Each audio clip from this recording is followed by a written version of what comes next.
Bab 871. Kebenaran. Yang Changrong dan Sui Tianyu keduanya mengalami perubahan drastis dalam ekspresi mereka. Keduanya berpikir bahwa Zhou Yu akan memaksakan keinginannya, dan segera mencoba menghentikannya. Akan tetapi, sebelum mereka sempat selesai berbicara, mereka tertegun. Mereka melihat Jia Tianqi yang dilempar Zhou Yu tidak terbang keluar, tetapi malah diselimuti oleh ki sejati Zhou Yu, melayang di udara. Jia Tianqi mencoba melawan, tetapi ki sejati Zhou Yu telah menyegel titik akupunturnya, membuatnya tidak berdaya melawan saat ini. Zhou Yu, jangan gegabah, balai hukuman tidak akan membiarkanmu lolos. Akan tetapi, Zhou Yu tetap tidak bergerak sama sekali, hanya menutup matanya perlahan. Yang Changrong dan Sui Tianyu, yang bukan praktisi seni bela diri, tidak mengerti apa yang dilakukan Zhou Yu. Tetapi mereka dapat mengatakan bahwa Zhou Yu tampaknya tidak menggunakan kekerasan terhadap Jia Tianqi. Mereka ragu sejenak tetapi memutuskan untuk menunggu dan melihat apa yang akan terjadi. Pada saat ini, roh primordial Zhou Yu telah meninggalkan tubuhnya, melayang di atas kepalanya. Dia mengaktifkan kekuatan roh primordial dan memasuki tubuh Jia Tianqi. Tak lama kemudian, ia menemukan racun Gu yang tersembunyi dalam pembuluh darah Jia Tianqi melalui kekuatan roh primordial. Zhou Yu segera mengaktifkan Nether Fire True Qi, membanjirinya ke tubuh Jia Tianqi, menyapu ke arah Poison Gu. Cacing Gu merasakan bahaya dan dengan licik menyatu langsung ke pembuluh darah Jia Tianqi, lalu menghilang. Merasakan kejadian ini, Zhou Yu mendengus dalam hatinya. Gu racun ini memang jenis yang sama dengan Gu pembunuh jiwa ibu anak yang ditemuinya beberapa hari lalu, keduanya bisa bersembunyi di dalam darah. Zhou Yu sudah memiliki pengalaman menghadapi cacing Gu jenis ini dan tentu saja tidak ragu untuk mengambil tindakan. Dia langsung mengaktifkan Nether Fire True Qi, yang menyelimuti seluruh bagian pembuluh darah besar di mana Poison Gu telah lenyap. Setelah itu, saat Nether Fire True Qi menyapu, bagian besar pembuluh darah itu langsung terbakar. Jia Tianqi yang geram tiba-tiba menjerit melengking, darah mengucur dari mulutnya. Hal ini membuat Yang Changrong dan Sui Tianyu ketakutan, keduanya menjadi pucat. Zhou Yu. Sui Tianyu tak dapat menahan diri untuk berteriak dengan cemas. Namun dihentikan oleh Yang Changrong. Yang Changrong, sebagai kepala badan pengawas obat dan makanan negara yang berpengalaman luas, dapat melihat bahwa meskipun Jia Tianqi berada dalam kondisi yang menyedihkan, nyawanya tidak dalam bahaya. Direktur Sui, mari kita tunggu sedikit lebih lama. Saat bagian besar pembuluh darah itu terbakar, kekuatan roh primordial milik Zhou Yu memeriksa tubuh Jia Tianqi lagi, dan tidak ada lagi jejak racun Gu. Tampaknya racun Gu dalam tubuhnya telah dimusnahkan. Setelah melakukan semua ini, Zhou Yu menarik Nether Fire True Qi dan beralih ke Yi Wood True Qi. Saat ki sejati kayu Yi memasuki tubuhnya, luka-luka Jia Tianqi mulai sembuh dengan kecepatan yang nyata. Pada saat ini, merasakan perubahan besar di dalam tubuhnya, ekspresi Jia Tianqi berubah dari marah menjadi terkejut. Sekitar 5 menit kemudian, Zhou Yu menarik ki sejatinya. Bersamaan dengan itu, Jia Tianqi juga mendarat kembali ke tanah. Zhou Yu dengan ringan berkata padanya, "Sekarang, rasakan tubuhmu dan lihat bagaimana keadaannya." Jia Tianqi benar-benar terkejut pada saat ini. Tanpa perlu merasakannya secara sengaja, saat ini, tubuhnya dipenuhi dengan vitalitas yang belum pernah terjadi sebelumnya, dia merasa seolah-olah tubuhnya 10 tahun lebih muda. Ekspresi wajahnya yang tadinya lesu kini telah hilang sama sekali dan meski belum mencapai tahap penuh vitalitas dan semangat, namun tampak jauh lebih bersemangat. Perasaan ini sungguh luar biasa. Jia Tianqi saat ini, terkejut sekaligus gembira. Zhou apa sebenarnya yang terjadi? Zhou Yu berkata dengan acuh tak acuh. Aku baru saja bilang, akar dari semua ini adalah Gu racun. Sekarang, Gu racun telah kulenyapkan, dan kau telah pulih secara alami. Itu tidak ada hubungannya dengan omong kosong tentang gangguan saraf. Petik 2. Sekarang Gu induk telah mati, Gu anak juga akan mati bersamanya. Anda dapat menelepon dan menanyakan putri Anda bagaimana perasaannya saat ini. Petik 2. Jia Tianqi merasa skeptis tetapi segera mengangkat teleponnya untuk menelepon putrinya. Setelah beberapa saat, setelah telepon terhubung, Jia Tianqi mengajukan beberapa pertanyaan, dan kemudian ekspresinya berubah drastis. Di matanya, ada campuran antara keterkejutan dan kegembiraan. Setelah menutup telepon, cara Jia Tianqi memandang Zhou Yu berubah total. Pada saat ini, perubahan pada tubuhnya dan putrinya menjelaskan segalanya. Dia sekarang sepenuhnya percaya pada kata-kata Zhou Yu. Kemarahan yang kuat meledak di mata Jia Tianqi. Bagus sekali, Hulei, beraninya kau memperlakukanku dengan begitu buruk. Aku tidak akan pernah memaafkanmu. Mendengar Jia Tianqi mengatakan ini, Zhou Yu dan Sui Tianyu terkejut. Hulei, Tuan. Hu yang baru saja kamu sebutkan, apakah itu Hulei? Hulei awalnya adalah ketua perusahaan farmasi terbesar di negara bagian Qin, Fukan Pharmaceuticals. Dia kemudian diusir dari Fukan Pharmaceuticals oleh Zhou Yu dan meninggalkan negara bagian Qin. Tidak puas dengan kekalahannya, ia kemudian bergabung dengan kamar dagang Tianyu dan memberitahu mereka tentang formula obat Huan Yu Pharmaceuticals.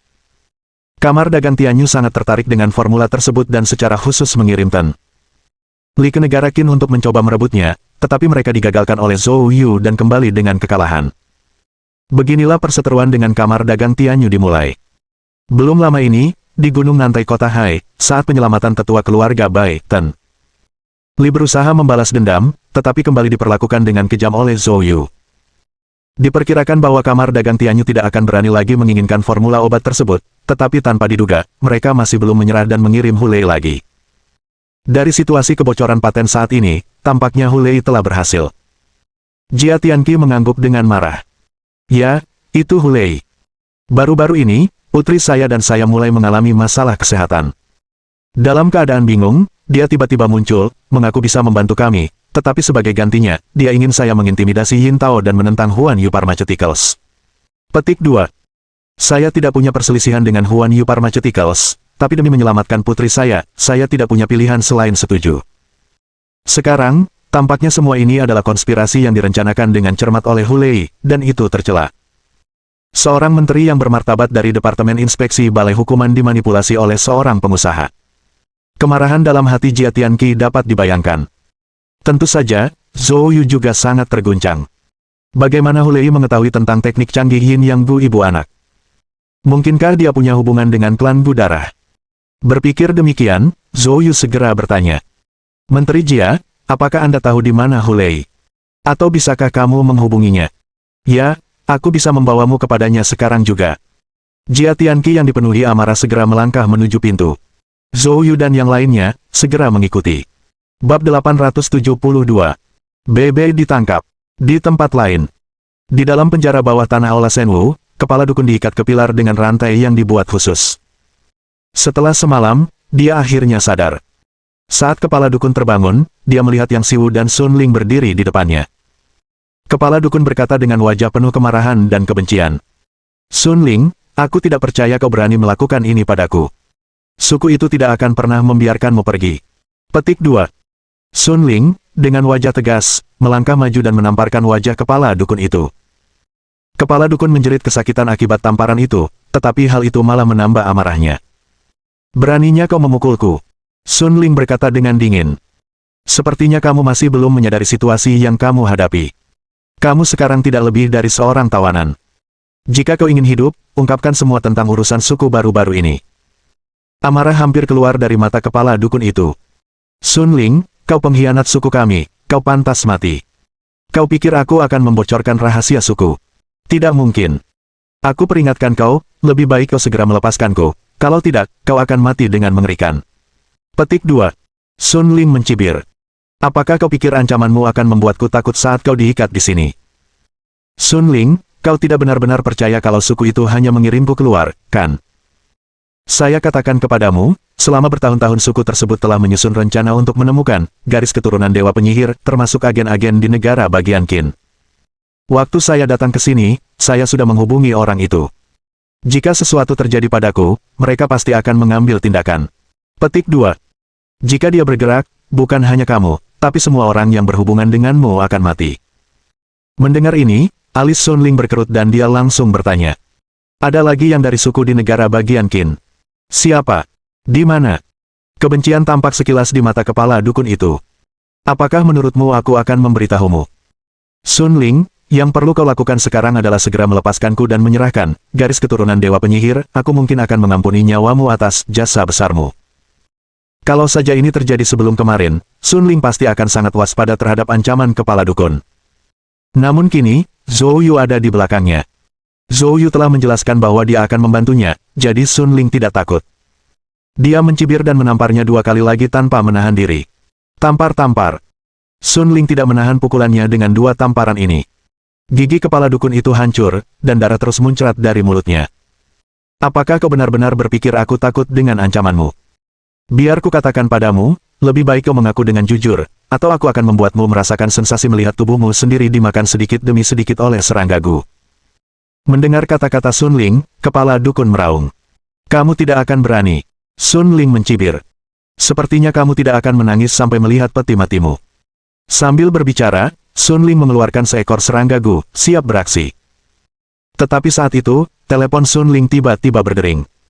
Sun Ling mengeluarkan ponselnya dan melihat bahwa itu adalah nomor terenkripsi.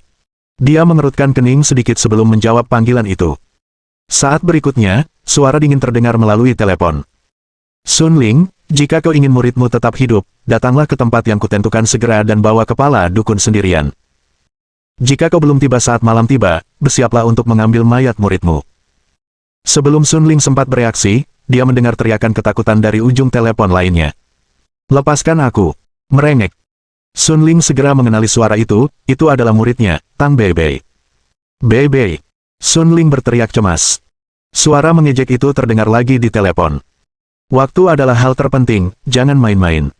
Setelah itu, panggilan berakhir. Segera setelah itu, Sun Ling menerima sebuah alamat di teleponnya. Pada saat itu, Yang Xiu buru-buru bertanya. Penatua Sun, apa yang terjadi? Kulit Sun Ling jelek. Tuan Istana, muridku Beibei telah diculik. Pihak lain ingin aku menukarnya dengan kepala dukun. Saya harus pergi sekarang juga. Petik 2. Mendengar hal itu, tampaklah raut wajah sang kepala dukun penuh kegembiraan. Hahaha. Apa yang sudah kukatakan padamu, Sun Ling, orang-orang suku kita sudah tahu aku bersamamu, cepat lepaskan aku. Wajah Sun Ling menjadi gelap karena marah, dan dia menendang kepala dukun dengan keras di perut. Kepala dukun mengeluarkan teriakan menyedihkan lainnya.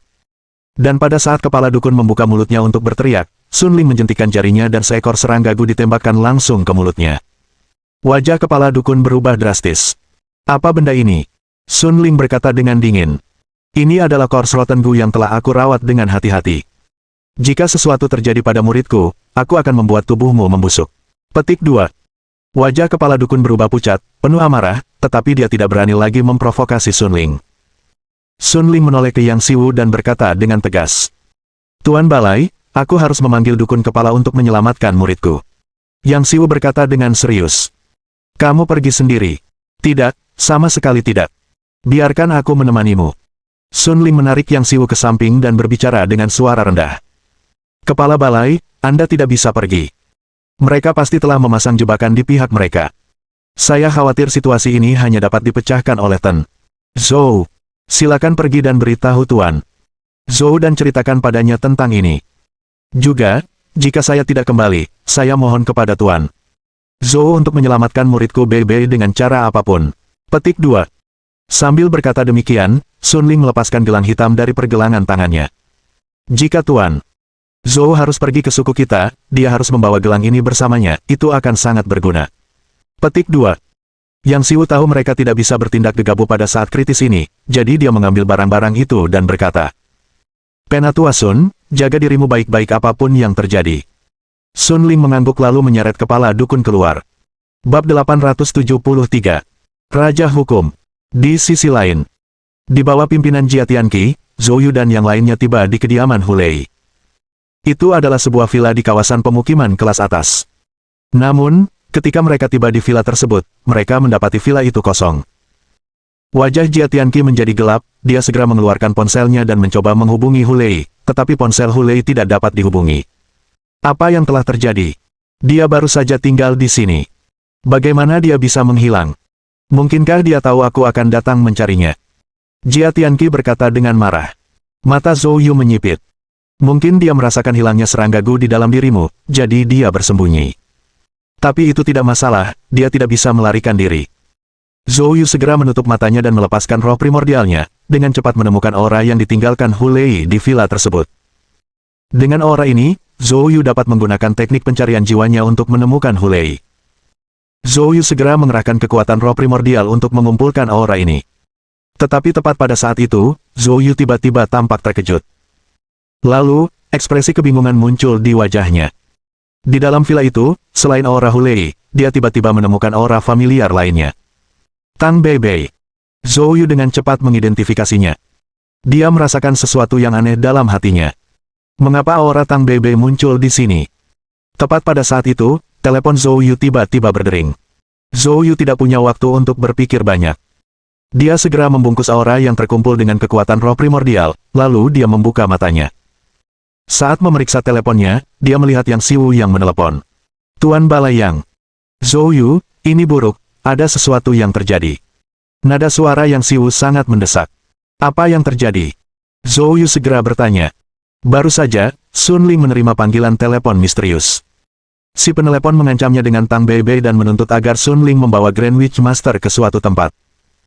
Sun Ling meninggalkan sesuatu untukmu, dan memintaku untuk memohon padamu, jika dia tidak kembali, tolong selamatkan muridnya. Mendengar ini, ekspresi Zhou Yu tiba-tiba menjadi gelap. Baiklah, aku mengerti. Saya akan menangani masalah ini. Setelah berbicara, Zhou Yu menutup telepon, dan segera berbalik menatap Sui Tianyu. Kakak Yue, apakah Beibei bersamamu? Sui Tianyu tercengang. Dia tidak menyangka Zhou Yu tiba-tiba bertanya tentang Tang Beibei. Ya, Beibei bersamaku, ada apa? Saya baru saja menerima pesan yang mengatakan bahwa Beibei telah diculik. Wajah Sui Tianyu tiba-tiba berubah. Sui Tianyu buru-buru mengeluarkan ponselnya untuk menelepon Tang Beibei. Namun panggilan tidak dapat tersambung. Wajah Sui Tianyu menjadi jelek, lalu dia memanggil penjaga yang tinggal bersama Tang Beibei. Kali ini panggilannya berhasil. Namun, suara yang sangat lemah terdengar. Nona Sui, Beibei, telah diculik. Saya tidak kompeten. Aku tidak bisa melindunginya. Mendengar ini, Sui Tianyu langsung panik. Zhou Yu, sesuatu benar-benar terjadi pada Beibei. Tolong pikirkan cara untuk menyelamatkannya. Saat Sui Tianyu berbicara, air mata sudah menggenang di matanya. Yang Changrong dan Jia Tianqi keduanya buru-buru berkata, siapa Beibei ini? Kami dapat menghubungi orang-orang dan membantu Anda menemukannya. Petik 2. Mata Zhou Yu bersinar dengan cahaya dingin. Tidak perlu, aku pikir hilangnya Beibei mungkin ada hubungannya dengan Hu Lei juga. Setelah berbicara, Zhou Yu tidak ragu-ragu, dan segera menggunakan teknik pencarian jiwa. Dengan terungkapnya teknik pencarian jiwa, kilauan abu-abu segera muncul di udara, terbang menuju tempat yang jauh. Zhou Yu menoleh ke Yang Changrong dan yang lainnya dan berkata, Paman Yang, kamu kembali dulu, aku akan menyelamatkannya. Setelah berbicara, Zhou Yu langsung merangsang teknik gerakannya dan mengejarnya. Sui Tianyu ingin mengikutinya, tetapi dalam sekejap mata, Zhou Yu sudah pergi. Dia melihat ke arah hilangnya Zhou Yu, air matanya mengalir tak terkendali. Yang Changrong dan Jia Tianqi buru-buru menghibur. Nona Sui, jangan khawatir, kultivasi bela diri Zhou Yu sangat kuat, dan dengan campur tangannya, niscaya orang itu akan berhasil diselamatkan. Sui Tianyu menganggukkan kepalanya sambil menangis. Daerah pinggiran kota provinsi negara bagian Qin, di tempat terpencil. Di sini ada sekelompok rumah warga sipil yang terbengkalai. Di salah satu rumah ini, Tang Beibei diikat dengan tali dan berbaring di tempat tidur. Dia terus berjuang, lengannya yang seperti bawang tergores, dan darah merembes keluar, tetapi dia tidak berdaya untuk melepaskan diri. Di dalam rumah, ada orang lain. Orang ini adalah Hu Lei, mantan ketua Fukang Pharmaceuticals. Mata Hu Lei berbinar dingin. Berhentilah meronta, kalau tidak, aku akan menelanjangimu sekarang juga dan menidurimu sampai mati. Mendengar ancaman Hu Lei, Tang Beibei ketakutan hingga menangis tetapi tidak berani melawan lagi. Hu Lei mengeluarkan teleponnya dan menekan sebuah nomor. Fawang, aku telah menangkap murid Sun Ling. Sun Ling saat ini sedang dalam perjalanan ke sini bersama Grand Witch Master. Di ujung telepon yang lain, terdengar suara dingin. Bagus. Garis keturunan Dewa Penyihir yang telah dicari oleh klan kami selama ribuan tahun kini telah muncul, dan hanya Grand Witch Master yang tahu di mana letaknya. Hal ini sama sekali tidak bisa salah. Petik 2. Hu Lei buru-buru berkata. Ya, Fawang. Juga, ada hal lain. Aku mungkin akan mendapat masalah besar. Petik 2. Masalah apa? Baru saja, ibu-bu yang aku tanamkan di tubuh Jia Tianqi telah dimusnahkan, aku sudah mendapat beritanya, itu adalah perbuatan Zhou Yu. Anak sialan ini, dia pasti tidak akan membiarkanku pergi. Zhou Yu. Di ujung lain, nada bicara Fawang langsung dipenuhi dengan niat membunuh. Apakah dia sudah kembali ke negara Qin? Ya, melalui Jia Tianqi dan Yin Tao, aku telah memperoleh formula rahasia dari Huan Yu Pharmaceuticals. Dengan formula ini, aku dapat memasuki jajaran atas Kamar Dagang Tianyu, dan kemudian secara bertahap mengendalikan para petinggi Kamar Dagang Tianyu, dan akhirnya membawa Kamar Dagang Tianyu di bawah kendaliku. Tapi sekarang Zhou Yu tiba-tiba kembali, tenagaku di sini tidak cukup, masalah ini mungkin akan menjadi rumit. Fawang, bagaimana menurutmu? Di ujung lain, suara Fawang dipenuhi dengan dingin yang menusuk tulang, berkata. Kepulangannya tepat waktu, beberapa akun harus diselesaikan sekali dan untuk selamanya. Bab 874. Bertarung sampai mati. Hu Lei baru saja menutup telepon dengan Raja Hukum ketika dia mendengar suara marah Sun Ling datang dari luar halaman. Di mana orangnya? Aku sudah di sini. Serahkan muridku. Hu Lei berjalan keluar tanpa tergesa-gesa. Dia melihat Sun Ling mencengkeram leher Dukun Agung dengan satu tangan, matanya menyala-nyala karena amarah, tampak siap melahap seseorang. Hu Lei mengabaikan Sun Ling yang marah dan berbalik ke Dukun Agung, bertanya. Dukun Agung, kamu baik-baik saja. Aku akan menyelamatkanmu segera. Namun Dukun Agung menghentikannya. Hu Lei, aku terjangkiti oleh Gu pembusuk mayat. Sampai Gu busuk mayat disingkirkan, muridnya tidak dapat diserahkan. Petik 2. Mendengar ini, Hu Lei langsung mengerti. Dia segera kembali ke kamarnya, meraih Tang Bebe, dan membawanya keluar. Melihat muridnya sendiri, Sun Ling gemetar seluruh tubuhnya. Bebe, kamu baik-baik saja. Air mata mengalir di wajahnya, Tang Bebe berteriak. Guru, saya baik-baik saja. Pada saat ini, Hu Lei juga mencengkeram leher Tang Bebe. Sun Ling, segera singkirkan Gu busuk mayat dari Dukun Agung, kalau tidak, kau hanya akan menyaksikan murid kesayanganmu mati. Dengan cepat, jari-jari Hu Lei telah membuat leher putih Tang Bebe membiru karena tekanan. Tang Bebe juga menunjukkan ekspresi kesakitan. Sun Ling mulai putus asa. Saya setuju. Dia tidak punya pilihan lain selain mengalahkan Gu Roh dan membantu Dukun Tinggi menetralkan Gu pembusuk mayat. Saat Kors Rotten Gu dinetralkan, kegembiraan muncul di mata Hai Saman. Baiklah, sekarang kita bisa bertukar. Merasakan Kors Rotten Gu menghilang dari tubuhnya, Hai Saman langsung berteriak keras. Hu Lei memperhatikan Sun Ling dengan waspada. Kami akan melepaskannya pada saat yang sama dan bertukar sandera, jangan mencoba trik apapun. Sun Ling tidak berbicara, hanya mengangguk. Lalu, keduanya menatap tajam satu sama lain dan melepaskan genggaman tangan mereka secara bersamaan. Begitu mereka melepaskannya, Sun Ling bergegas maju untuk meraih Tang Bebe dan menariknya ke sisinya. Sementara itu, Dukun Agung juga berlari mati-matian ke arah Hu Lei, dan berakhir di belakangnya. Begitu dia yakin dirinya aman, Dukun Agung segera berteriak keras. Hu Lei, perintahkan anak buahmu untuk bertindak sekarang, kita tidak bisa membiarkan Sun Ling lolos. Hu Lei mencibir dan membentak orang-orang di sekitarnya. Ambil tindakan. Saat berikutnya, 4 sosok muncul entah dari mana dan dengan cepat mengepung Sun Ling dan Tang Bebe sepenuhnya. Sun Ling kini menggenggam tangan Tang Bebe erat-erat, menatap dingin ke arah 4 orang yang muncul di sekelilingnya. Dia mengenali sekilas bahwa keempat orang ini adalah ahli dari klan Gu darahnya, dan mereka semua memiliki tingkat kultivasi di atas alam suci. Dukun Agung sebelumnya mengatakan bahwa suku tersebut telah merencanakan sesuatu di luar selama bertahun-tahun, dan negara Qin tidak terkecuali. Sun Ling awalnya mengira bahwa Dukun Agung hanya mencoba mengintimidasinya. Namun yang mengejutkannya, ternyata benar-benar ada ahli tingkat tinggi di klan ini. Sun Ling melotot marah pada Hu Lei. Apakah kamu juga anggota klan Gu darah? Hu Lei terkekeh. Itu benar. Tahun-tahun ini, saya berada di negara bagian Qin, mengembangkan industri untuk klan kami. Sun Ling, kau mengkhianati suku, serahkan dirimu segera. Dalam mimpimu, Sun Ling meraung marah. Pada saat ini, Sang Dukun Agung berkata dingin dengan tatapan penuh. Tidak perlu membuang kata-kata padanya. Sun Ling, hari ini, kamu tidak bisa melarikan diri meskipun kamu punya sayap. Satu-satunya kesempatanmu untuk hidup adalah memberitahuku di mana garis keturunan, Dewa Penyihir, berada. Berbicara. Sun Ling tidak terintimidasi, sebaliknya, dia menatap Tang Bebe dengan ekspresi yang sangat tenang, menggenggam tangannya, dan meremasnya sedikit, matanya berbinar-binar dengan mendalam. Bebe, ingat apa yang kukatakan sebelumnya. Sebentar lagi, lakukanlah apa yang telah kita sepakati, dan setelah selesai, segera tinggalkan tempat ini tanpa menoleh ke belakang. Petik 2. Setelah meninggalkan tempat ini, pergilah mencari Zhou Yu. Mata Tang Bebe tiba-tiba memerah. Aku tidak akan pergi. Aku tidak tega meninggalkanmu. Sun Ling menggenggam tangan Tang Bebe erat-erat, mulutnya bergetar dan matanya dipenuhi keengganan, tetapi nadanya penuh tekad. Bebe, jangan biarkan usaha keras tuanmu sia-sia. Jika tidak, aku tidak akan beristirahat dengan tenang bahkan saat mati. Sosok Tang Bebe gemetar, air matanya jatuh bagai hujan. Dia mengangguk sambil terisak-isak. Saya mengerti. Petik 2. Pada saat ini, terdengar tepuk tangan. Tepuk-tepuk-tepuk. Sang Dukun Agung memandang keduanya dengan wajah penuh ejekan. Sungguh adegan yang mengharukan antara kasih sayang guru dan murid. Sun Ling, kenapa terburu-buru mengucapkan selamat tinggal? Kau tidak benar-benar berpikir gadis kecil ini bisa meninggalkan tempat ini hidup-hidup hari ini, kan?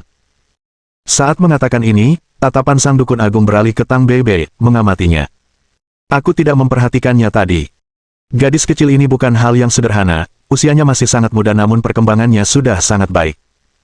Sun Ling, jangan khawatir, sebentar lagi, aku akan menikmati murid kesayanganmu tepat di depan matamu. Mendengar kata-kata ini, kebencian yang kuat meledak di mata Sun Ling. Dia mengangkat kepalanya untuk menatap sang dukun agung. Saat berikutnya, dia mengaktifkan serangkaian gerakan tangan, dan segera setelah itu, 4 serangga gu hitam muncul di sekitar tubuhnya. Melihat kejadian itu, alis sang dukun agung terangkat. Naga gajah gu. Sun Ling, apakah ini taktikmu? Cek, tidakkah kau menganggapnya lucu?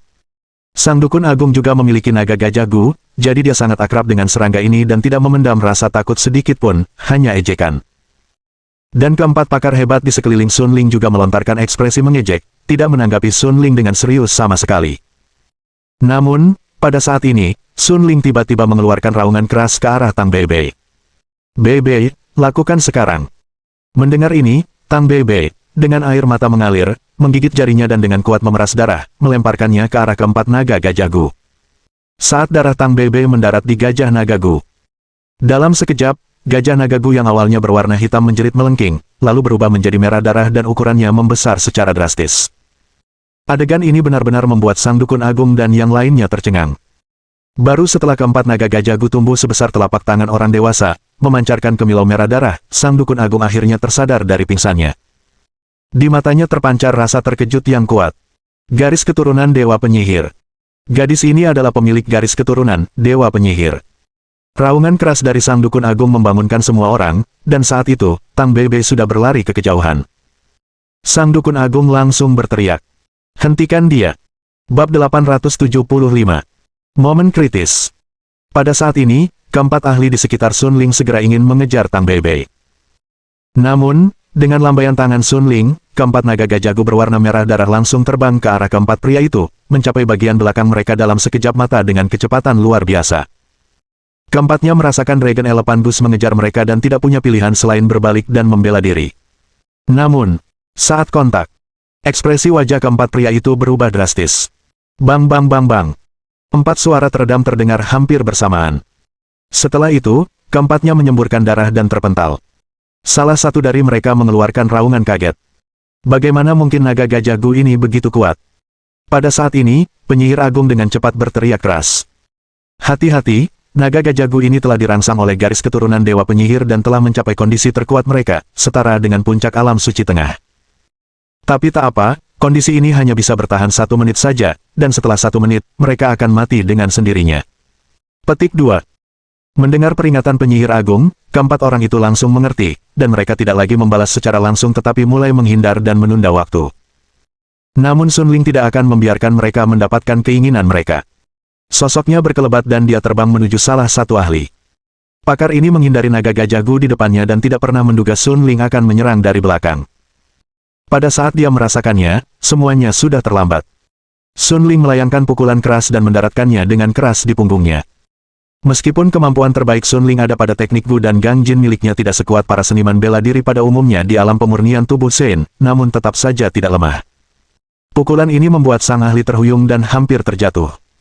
Dan saat dia sedang menenangkan tubuhnya, tiba-tiba pupil matanya mengecil drastis saat sebuah lubang berdarah pecah di dalam hatinya.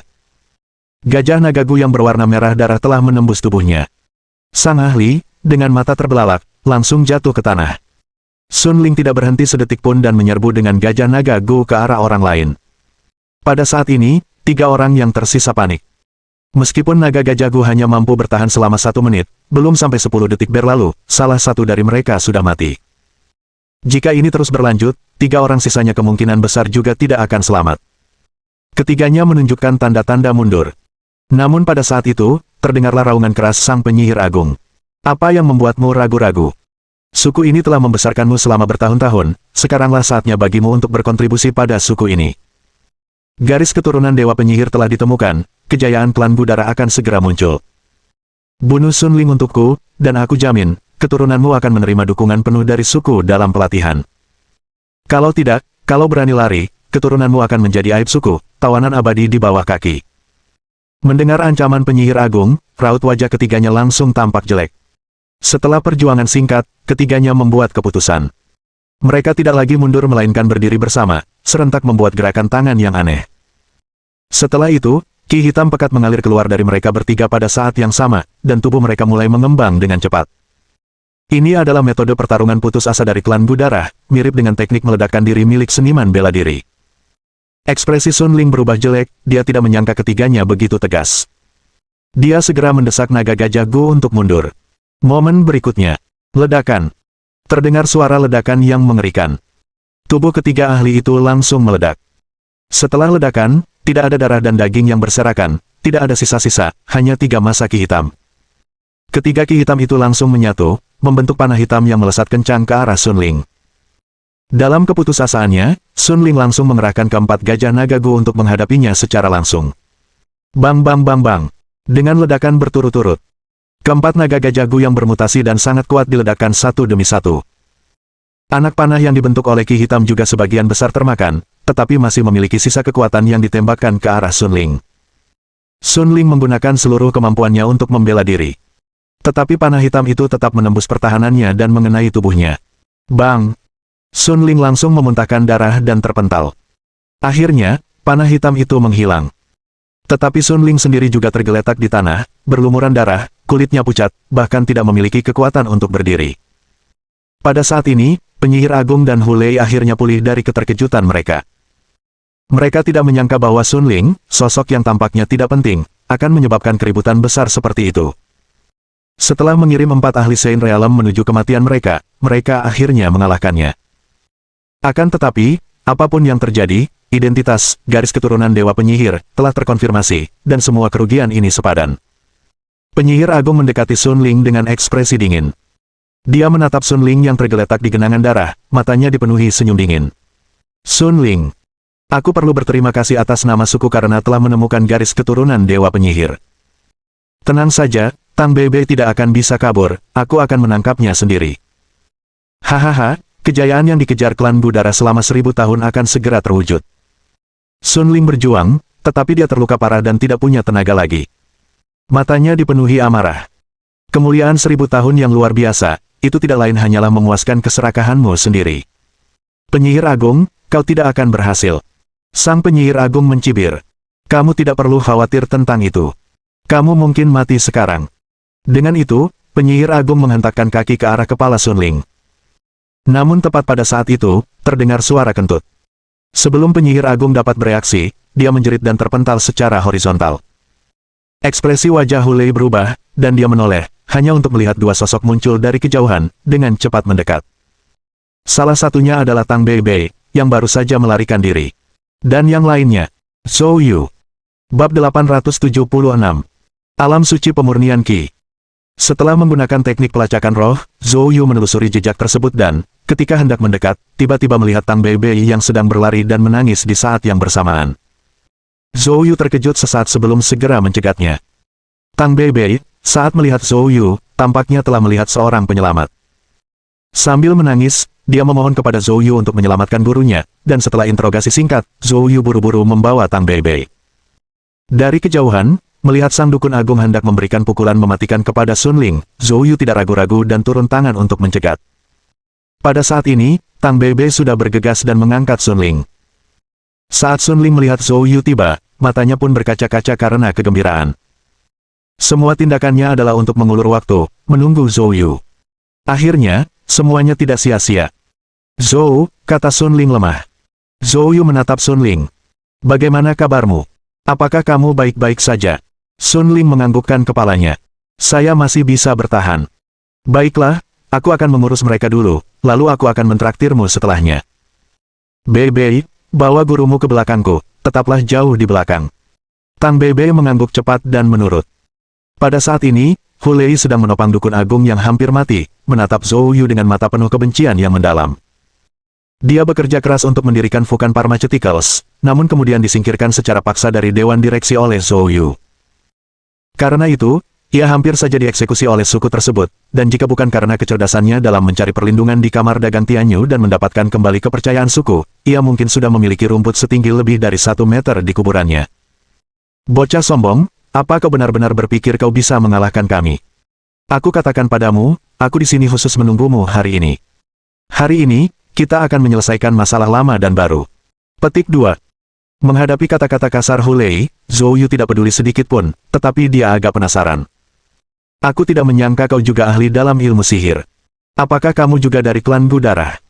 Suara Hulei tenang dan tidak menyangkalnya. Benar sekali, aku memang dari klan Gudara, dan terlebih lagi, Fukan Pharmaceuticals adalah perusahaan yang didirikan oleh klan Gudara dengan investasi sumber daya yang signifikan. Jadi begitulah adanya.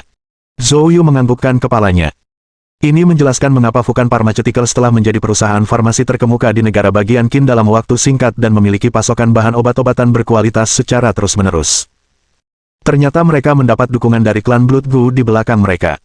Setelah itu, Zhou Yu berbicara dengan acuh tak acuh. Formula paten Huan Yu Pharmaceuticals telah jatuh ke tanganmu, bukan? Serahkan saja padaku, dan aku bisa membuat kematianmu sedikit lebih nyaman. Mendengar kata-kata Zhou Yu, Hulei tiba-tiba tertawa terbahak-bahak, tawanya penuh dengan ejekan. Zhou Yu, apakah kamu benar-benar berpikir kamu berada di atas hukum? Apakah kamu benar-benar berpikir tidak ada seorang pun yang bisa menghadapimu? Zhou Yu berbicara dengan acuh tak acuh. Ada beberapa orang yang bisa, tapi bukan kamu. Cahaya jahat terpancar di mata Hulei. Zhou Yu, aku akan memberitahumu ini, aku tidak akan mati hari ini. Bukan hanya aku tidak akan mati, tapi aku juga akan melihatmu mati. Bagaimana kalau begini, aku juga memberimu kesempatan. Serahkan grup Huan Yu dan Fukan Pharmaceuticals milikmu dengan penuh bunga, dan aku bisa membuat kematianmu lebih nyaman. Petik 2. Zhou Yu mengangkat sebelah alisnya dan berkata dengan nada sinis. Hanya kamu. Pada saat ini, suara dingin datang dari belakang. Tentu saja bukan hanya dia. Mendengar ini, Zhou Yu tiba-tiba menoleh untuk melihat, hanya untuk melihat sesosok tubuh berlari cepat ke arah mereka dari kejauhan. Dalam sekejap mata, dia tiba di depan Zhou Yu. Melihat orang ini, Zhou Yu tertegun sejenak. Yu Fengtian. Pendatang baru itu tidak lain adalah Presiden Asosiasi Letian, Yu Fengtian. Lebih dari sebulan yang lalu, ketika Zhou Yu meninggalkan negara Qin, dia telah sepenuhnya menaklukkan Asosiasi Letian, keluarga Liu, dan keluarga Gao. Dia juga menanam kekuatan roh primordial di Laut Kesadaran Yu Fengtian, Liu Zongzhen, dan Gao Yingxiang, memaksa mereka untuk tunduk pada Sui Tianyu dan mematuhi perintah Sui Tianyu. Zhou Yu mengira ketiga orang ini tidak akan mampu menimbulkan masalah lagi setelah itu, tetapi tanpa diduga, Yu Fengtian muncul pada saat ini. Melihat kedatangan Yu Fengtian, Hulei buru-buru berteriak. Raja Yu, garis keturunan Dewa Penyihir, adalah gadis bernama Tang Beibei. Sang penyihir agung telah mengonfirmasinya. Petik 2. Mendengar ini, tatapan Yu Fengtian langsung tertuju pada Tang Beibei, matanya dipenuhi dengan kegembiraan luar biasa. Bagus, kamu telah melakukannya dengan baik. Saya akan merekomendasikan tindakanmu kepada klan kami, katanya. Menyaksikan kejadian ini, ekspresi terkejut terpancar di mata Zhou Yu. Raja Yu, apa artinya ini? Yu Fengtian, kamu juga dari klan Gudara. Yu Fengtian membalas dengan mencibir. Hulei menambahkan. Raja Yu adalah salah satu dari 5 Raja Agung klan Gudara kami, kedua setelah pemimpin klan. Zhou Yu, jika kau tahu apa yang baik untukmu, berlututlah dengan patuh dan menyerahlah tanpa perlawanan. Mendengar ini, Zhou Yu menarik napas tajam. Dia tidak takut dengan gelar seorang raja. Keterkejutan itulah yang menghantamnya. Hebat sekali tindakan klan Gudara, mereka berhasil mendirikan perusahaan farmasi terkemuka di negara bagian Qin tanpa bersuara, sembari juga mendukung kekuatan besar seperti Asosiasi Letian. Rahasia ini mungkin bahkan tidak diketahui oleh Qi Guochang dan Wei Wuya. Zhou Yu berkata dengan nada dingin. Aku tidak menyangka kau bersembunyi begitu dalam. Tapi apa yang ingin kau lakukan dengan muncul sekarang? Bosan hidup. Jangan lupa, masih ada kekuatan roh primordial yang aku tanam di dalam laut kesadaranmu. Mendengar ini, Yu Fengtian tidak menjadi bingung sedikit pun, sebaliknya, dia menanggapi dengan nada mencemooh. Zhou Yu, harus kukatakan, kamu sangat beruntung. Kalau orang lain, mungkin mereka akan jadi budakmu seumur hidup, tapi dengan dukungan seluruh suku di belakangku, menghancurkan tipu muslihat kecilmu itu mudah sekali. Sekilas ketidakpastian melintas di mata Zhou Yu. Terobosan. Zhou Yu segera mencoba mengaktifkan kekuatan roh primordial dalam laut kesadaran Yu Fengtian, tetapi ia kecewa karena ia tidak dapat merasakannya lagi. Itu benar-benar telah diterobos. Alis Zhou Yu berkerut. Itu seharusnya tidak terjadi. Yu Fengtian hanya berada di alam suci pemurnian tubuh, kecuali dia telah menerobos ke alam suci, dia seharusnya tidak dapat menghapus kekuatan roh primordial di laut kesadarannya. Akan tetapi, dia belum berhasil menembus alam pemurnian tubuh Sein, jadi bagaimana dia bisa melakukannya? Yu Fengtian mencibir. Saat berikutnya, ki sejati yang menakutkan meledak dari tubuhnya. Hampir seketika, seluruh tubuhnya diselimuti oleh ki sejati. Melihat ini, pupil mata Zhou Yu menyusut tajam. Pemurnian ki. Alam suci. Bab 877. Pertempuran besar di Fengtian. Sudut mulut Yu Fengtian memperlihatkan senyum bangga dan kemenangan. Tidak buruk. Aku sekarang benar-benar seorang praktisi alam suci pemurnian ki. Jika Zhou Yu hanya sedikit terkejut ketika dia mengetahui bahwa Yu Fengtian dan Hu Lei juga berasal dari klan Budara. Kemudian mengetahui sekarang bahwa Yu Fengtian telah mencapai alam suci pemurnian ki merupakan gempa bumi dahsyat berkekuatan 8 skala Richter di hati Zhou Yu. Perlu dicatat bahwa Zhou Yu sendiri juga berkultivasi dalam 3 jalur. Pemurnian ki, pemurnian roh, dan pemurnian tubuh. Dia telah melangkah ke alam suci dalam pemurnian roh dan pemurnian tubuh, namun hanya dalam pemurnian ki saja, dia belum mampu membuat terobosan. Alasan utamanya adalah kelangkaan energi spiritual di dunia, yang tidak cukup untuk mendukung terobosannya. Dan dia bukan satu-satunya. Sejak memasuki kota itu, hampir setahun telah berlalu, dan dia telah bertemu banyak guru, tak satu pun dari mereka, tanpa terkecuali, berada di alam suci pemurnian ki. Bahkan Luo Zentian menekuni jalur penyempurnaan tubuh. Di antara ketiga jalur, pemurnian ki adalah yang terkuat, namun sangat sedikit yang mengolahnya. Seseorang dapat membayangkan betapa sulitnya melangkah ke alam suci pemurnian ki. Namun, Yu Fengtian telah memasuki alam suci pemurnian ki hanya dalam waktu kurang dari sebulan. Ini sungguh tidak dapat dipercaya. Melihat keterkejutan di wajah Zhou Yu, Yu Fengtian terus-menerus mencibir. Sekarang, apakah kau mengerti mengapa aku bisa lepas dari kendali roh primordialmu? Di hadapan alam suci pemurnian ki, semua trikmu hanyalah permainan anak-anak. Zhou Yu, aku, Yu Fengtian, tidak banyak menderita dalam hidupku, kecuali penghinaan yang kau berikan kepadaku. Hari ini, semuanya akan diselesaikan. Apakah kau akan berlutut dan menerima kematianmu sendiri, atau kau ingin aku bertindak? Melihat ekspresi kemenangan Yu Fengtian, wajah Zhou Yu juga berubah dari terkejut menjadi tenang. Apakah kamu terlalu percaya diri? Hanya karena kamu baru saja menerobos ke alam suci pemurnian ki, kamu pikir kamu tak terkalahkan. Yu Fengtian balas mencibir. Kamu akan tahu jika kamu mencobanya. Kalau begitu, mari kita coba. Zhou Yu tidak berkata apa-apa lagi. Dia segera mengaktifkan langkah gunung dan sungainya, dan seketika menghilang dari pandangan. Melihat Zhou Yu menggunakan langkah gunung dan sungai, Yu Fengtian mencibir tetapi tidak panik. Dia hanya menggoyangkan telapak tangannya kuat-kuat, lalu semburan ki sejati berwarna biru yang mengerikan pun meletus. Ki sejati biru ini langsung berubah menjadi beberapa panah ki saat meninggalkan tubuhnya, meliputi area luas di bagian depan kiri. Fiuh! Di ruang sebelah kiri depan Yu Fengtian, yang tadinya tidak ada apa-apa, sosok Zhou Yu tiba-tiba muncul. Kilatan kejutan melintas di mata Zhou Yu, dia tidak menyangka bahwa langkah gunung dan sungainya akan terungkap oleh Yu Fengtian dengan cara seperti ini, dan terlebih lagi, dia juga terkena beberapa panah ki yang terbuat dari ki sejati. Zhou Yu bereaksi sangat cepat, segera memanggil Gang Jin dan melontarkan pukulan. Ledakan, ledakan. Di udara, Gang Jin dan Truki bertabrakan, menciptakan ledakan menderu. Melihat gerakannya tidak banyak mempengaruhi Zhou Yu, Yu Fengtian menyerang lagi. Kali ini, dia menjentikkan jarinya, dan ki sejati setebal lengan kecil muncul, langsung berubah menjadi bilah pedang dan melesat dengan ganas ke arah Zhou Yu. Bilah ki sejati ini, dibandingkan dengan panah ki jangkauan luas sebelumnya, jelas lebih padat dan jauh lebih kuat. Merasakan hebatnya serangan ini, Zhou Yu juga mengaktifkan teknik kuali emasnya. Dentang.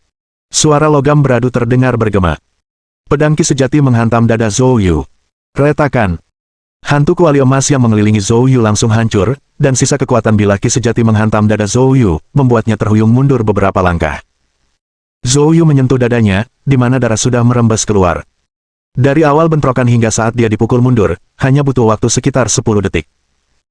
Akan tetapi, dalam 10 detik itu, Fengtian tampak tenang dan kalem, sedangkan Zhou Yu kehilangan langkah gunung dan sungai serta teknik kuali emasnya satu demi satu, dan ia bahkan mengalami beberapa luka.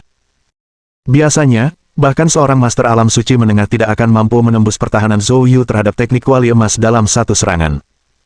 Namun sekarang, Yu Fengtian melakukannya dengan satu serangan. Kekuatan Ki Refining Saint Realm memang luar biasa. Zhou Yu mengangkat kepalanya, menatap Yu Fengtian, sedikit kesungguhan terpancar tanpa disadari di matanya. Suan angin Ki sejati. Yu Fengtian mengangkat alisnya. Saya terkejut Anda tahu nama Ki sejati ini, itu tidak terduga. Ya, ini adalah Suan Wind True Ki. Bagaimana Anda menemukan kekuatannya? Secara umum, Ki sejati termasuk dalam salah satu dari 5 elemen, logam, kayu, air, api, tanah. Namun, di samping itu, ada beberapa teknik kultivasi khusus yang menggabungkan beberapa jenis Ki sejati untuk mengembangkan Ki sejati yang luar biasa kuat dalam aspek tertentu. Suan Wind True Ki diciptakan dengan menggabungkan ketajaman atribut logam dengan sifat berkelanjutan dari atribut kayu. Harus dikatakan, Yu Fengtian, yang telah maju ke alam suci pemurnian Ki, kini benar-benar menjadi ancaman bagi Zhou Yu. Pada saat ini, Zhou Yu akhirnya menjadi serius. Tatapan matanya ke arah Yu Fengtian memancarkan keinginan kuat untuk bertarung. Kekuatannya bagus, tapi tidak cukup. Mari kita lihat, seberapa hebatkah alam suci pemurnian Kimu. Kaki kanan Zhou Yu menghentak dengan ganas, dan seluruh tubuhnya, seperti cita pemburu, berubah menjadi kabur saat ia menerjang ke arah Yu Fengtian. Menghadapi Master Pemurnian Ki, Anda harus terlibat dalam pertarungan jarak dekat. Bertarung dari jarak jauh seperti sebelumnya hanya akan membuatmu menjadi sasaran. Terlebih lagi, metode serangan terkuatnya saat ini adalah jalur penyempurnaan tubuh. Oleh karena itu, ia perlu bertarung lebih ketat. Yu Fengtian jelas mengetahui hal ini juga, jadi saat menghadapi serbuan Zhou Yu, dia melepaskan kedua telapak tangannya secara bersamaan, dengan Suan Wind True Ki yang meledak, berubah menjadi panah Ki yang tak terhitung jumlahnya yang melindungi Zhou Yu untuk mencegahnya mendekat. Menghadapi ratusan panah Ki ini, Zhou Yu bahkan tidak berpikir untuk menghindar, ia mengaktifkan sepenuhnya kekuatan Geng Naga dan melancarkan beberapa pukulan dahsyat. Panah Ki itu bertabrakan dengan tinju Zhou Yu, melepaskan ledakan yang memekakkan telinga. Tinju Zhou Yu menghancurkan sebagian besar panah Ki, tetapi beberapa masih mengenai tubuhnya. Pakaiannya langsung robek di lebih dari selusin tempat. Dari air mata itu, darah merembes keluar, mengotori kain hingga menjadi merah. Jelas, serangan ini telah melukai Zhou Yu. Namun Zhou Yu bertindak seolah-olah dia tidak merasakan apapun, tidak menunda sedetik pun, dan terus menyerang Yu Fengtian. Melihat ini, Yu Fengtian mencibir. Idenya bagus. Sayang sekali aku tidak memberimu kesempatan untuk mendekat. Biarkan kau merasakan kekuatanku yang sebenarnya. Yu Fengtian menyilangkan tangannya sebelum tiba-tiba merentangkannya. Dalam sekejap, Suan Wind True Ki miliknya meletus seperti asap dari cerobong kereta api, dan di bawah kendali Yu Fengtian, ia berubah menjadi pedang panjang yang besar dan hampir transparan. Yu Fengtian melompat tinggi ke udara, mendorong ke bawah dengan kedua tangan sambil menjerit panjang. Pisau pembelah kekosongan angin Suan. Ki sejati itu mengubah pedang pembelah kekosongan, meraung ke arah Zhou Yu. Pada saat ini, udara itu sendiri tampak terpotong-potong. Bab 878. Duel yang mengerikan. Menghadapi serangan ini, hati Zhou Yu juga dipenuhi dengan perasaan krisis yang ekstrim. Pemogokan ini jelas tidak sederhana. Namun, Zhou Yu tidak berencana untuk melarikan diri. Di matanya, keinginan untuk bertarung hampir menyala. 8 tinju desolate. Diiringi teriakan yang menggelegar. Momentum yang mengerikan meletus dari tubuh Zhou Yu dan melesat ke angkasa. Nether Fire True Ki, Bui Water True Ki, Yi Wood True Ki, dan Dragon Gun Strength dalam tubuhnya menyatu dengan cara yang dahsyat. Kemudian, Zhou Yu meninjunya. Energi dahsyat itu meledak bagai naga abu-abu yang muncul dari laut, meledak dan bertabrakan dengan pedang pembelah kekosongan milik Yu Fengtian. Ledakan. Kedua energi itu saling berbenturan hebat dan menciptakan badai dahsyat. Kekuatan Ki yang menyebar dari badai itu bagaikan sabit pencabut nyawa, menghancurkan rumah-rumah, pepohonan, dan batu-batu biru dimanapun badai itu lewat. Tang Beibei, yang menyaksikan pertempuran dari samping, hanya pernah melihat adegan seperti itu di drama TV sejak dia lahir. Pada saat ini, dia benar-benar tercengang. Baru setelah Sun Ling berteriak dengan nada mendesak, Tang Beibei tersadar, dan dia bergegas mundur bersama Sun Ling, sambil menjaga jarak yang jauh. Senada dengan itu, Hu Lei juga tercengang karena terkejut. Meskipun ia tahu sedikit tentang seni bela diri, pekerjaan utamanya adalah manajemen bisnis. Terlebih lagi, karena klan Budara terkenal dengan ilmu sihirnya, dia belum pernah menyaksikan kejadian seperti itu. Dia tidak pernah menyangka kalau manusia, dengan darah dan daging, bisa mengeluarkan aksi yang begitu mengerikan dalam pertarungan. Pertunjukan ini sebanding dengan pertempuran skala menengah. Apakah mereka masih manusia? Tepat pada saat itu, sebuah teriakan mendesak mencapai telinga Hu Lei. Apakah kamu masih menunda-nunda? Menunggu kematian? Sambil menunduk, Hulei melihat bahwa sang dukun agung entah bagaimana telah siuman, dan pada saat ini, ia menyeret tubuhnya yang terluka parah dan tersandung mundur. Hulei juga tersadar, dan segera membantu dukun agung mundur sejauh 100 meter. Di sisi lain, setelah serangan berkekuatan penuh, dahi Yuventian juga dipenuhi keringat dingin, dan kulitnya menjadi pucat. Serangan ini menghabiskan banyak energinya. Tapi dia puas dengan kekuatannya. Serangan mengerikan seperti itu seharusnya cukup untuk mencabik-cabik Zhou Yu menjadi 10.000 keping, bukan? Namun, tepat ketika Yuventian berpikir bahwa Zhou Yu pasti akan hancur, bayangan gelap tiba-tiba muncul dari badai kacau di depannya. Zhou Yu. Wajah Yuventian berubah drastis. Dia langsung menepukkan kedua telapak tangannya, melancarkan beberapa panah ki sejati ke arah Zhou Yu, mencoba mencegahnya mendekat. Tetapi gerakan ini sebelumnya tidak efektif, dan sekarang, setelah menghabiskan sejumlah besar energi, gerakan itu bahkan semakin tidak mampu menghentikannya. Ledakan. Hanya dengan satu pukulan, Zhou Yu menghancurkan beberapa panah ki miliknya dan kemudian, di bawah tatapan ngeri Yuventian, memukulnya di dada. Percikan. Yuventian menyemburkan darah dari mulutnya dan terpental mundur. Namun Zhou Yu, setelah berhasil dengan satu serangan, tidak berencana memberinya kesempatan bernapas dan langsung mengejar. Melihat Zhou Yu datang untuk membunuhnya, murid-murid Yuventian dipenuhi teror. Dia segera memaksakan ki sejatinya, memutar tubuhnya di udara, dan kemudian, dengan peningkatan ki sejati angin suan, sosoknya mati-matian melarikan diri menuju kejauhan. Melihat Yuventian melarikan diri, Zhou Yu mencibir dingin. Dia segera mengaktifkan langkah gunung dan sungai dan mengejarnya. Keduanya, satu mengejar dan satu melarikan diri, dengan cepat menempuh jarak lebih dari 10 km. Harus dikatakan bahwa Suan Wintruki memang kuat, tidak hanya serangannya tajam, tetapi kecepatannya juga sangat cepat saat melarikan diri. Akan tetapi, dengan Zhou Yu yang mengerahkan penuh langkah gunung dan sungai, jarak di antara mereka dengan cepat menyempit. Melihat bahwa jalan keluarnya tidak ada harapan, Yuventian benar-benar panik, dia berhenti dan memperlihatkan ekspresi memohon. Zhou Yu, ampuni nyawaku, aku bersumpah akan mengikuti perintahmu mulai sekarang. Zhou Yu mencibir. Apakah kamu pikir aku masih akan mempercayai kata-katamu? Yuventian meraung lagi dan lagi. Zhou Yu, jangan dorong aku. Apakah aku mendorongmu? Bukankah kamu yang secara aktif melompat keluar hari ini? Apa sebenarnya yang kau inginkan agar aku pergi? Zhou Yu berkata dengan acuh tak acuh, sangat sederhana. Ceritakan padaku segalanya tentang klan Gudara, termasuk bagaimana kau menerobos ke alam suci pemurnian Qi. Wajah Yuventian sangat jelek. Zhou Yu menyipitkan matanya dan berkata, di usiamu, kamu seharusnya tidak begitu naif. Apakah kamu pikir kamu bisa hidup jika kamu tidak berbicara? Mendengar ini, rasa kesal memenuhi mata Yuventian. Setelah pergulatan singkat, tatapannya tiba-tiba berubah menjadi gila. Zhou Yu, kau memaksaku. Jika kau ingin aku mati, kau bisa datang ke pemakamanku. Petik 2. Saat dia berbicara, tubuh Yuventian bergetar, dan dari telapak kakinya, untaian udara hitam mulai keluar. Perubahan yang menakutkan ini dengan cepat menyebar ke atas kepalanya. Sepanjang proses ini, ekspresi Yuventian sangat menyakitkan, namun matanya dipenuhi kebencian. Dalam sekejap mata, dia benar-benar berubah menjadi gumpalan udara hitam. Massa udara ini, seolah-olah memiliki kesadaran, membentuk anak panah dan melesat ke arah glabella Zhou Yu. Zhou Yu menyipitkan matanya. Gerakan ini sama persis dengan ketiga orang yang menyerang Sun Ling sebelumnya. Zhou Yu dengan tenang mengaktifkan kekuatan geng naga dan meninju. Ledakan. Anak panah yang terbuat dari udara hitam itu langsung hancur dan mulai menghilang. Zhou Yu juga menarik tinjunya.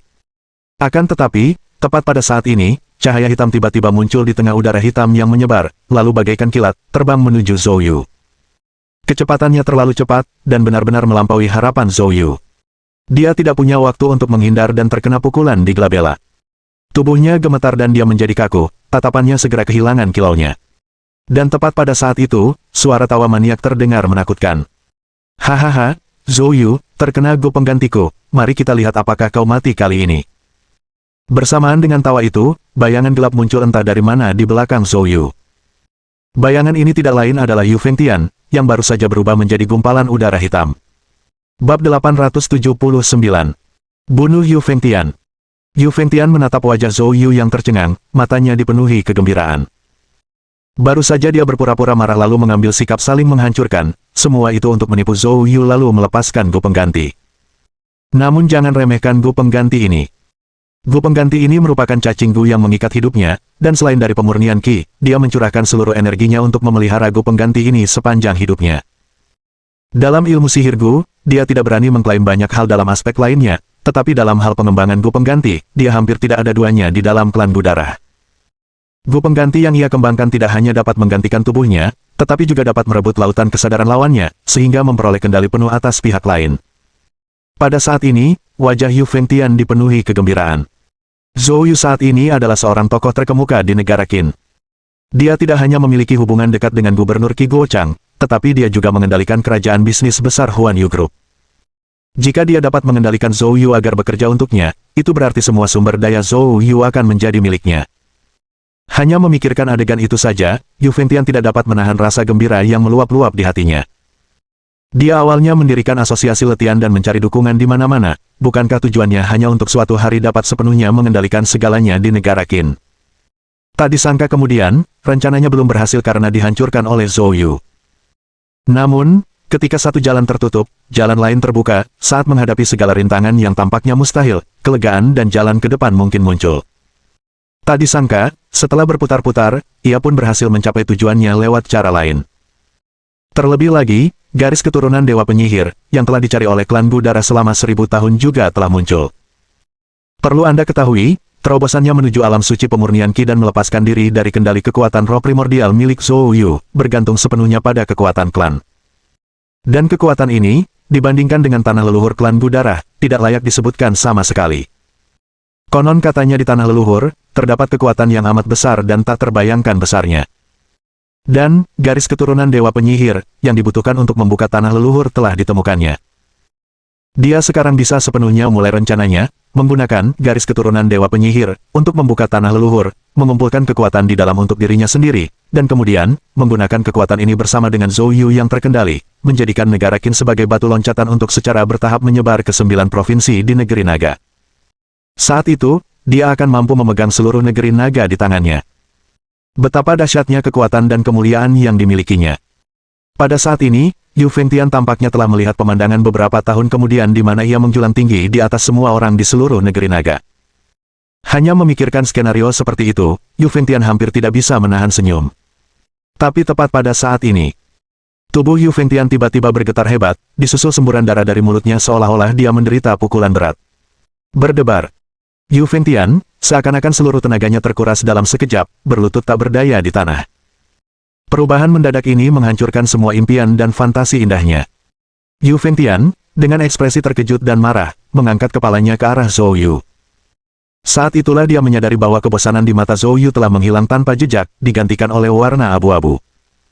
Yu Fengtian menatap Zhou Yu dengan ngeri, dia tidak tahu apa yang telah terjadi, tetapi pada saat itu juga, dia tiba-tiba kehilangan koneksi dengan gu pengganti.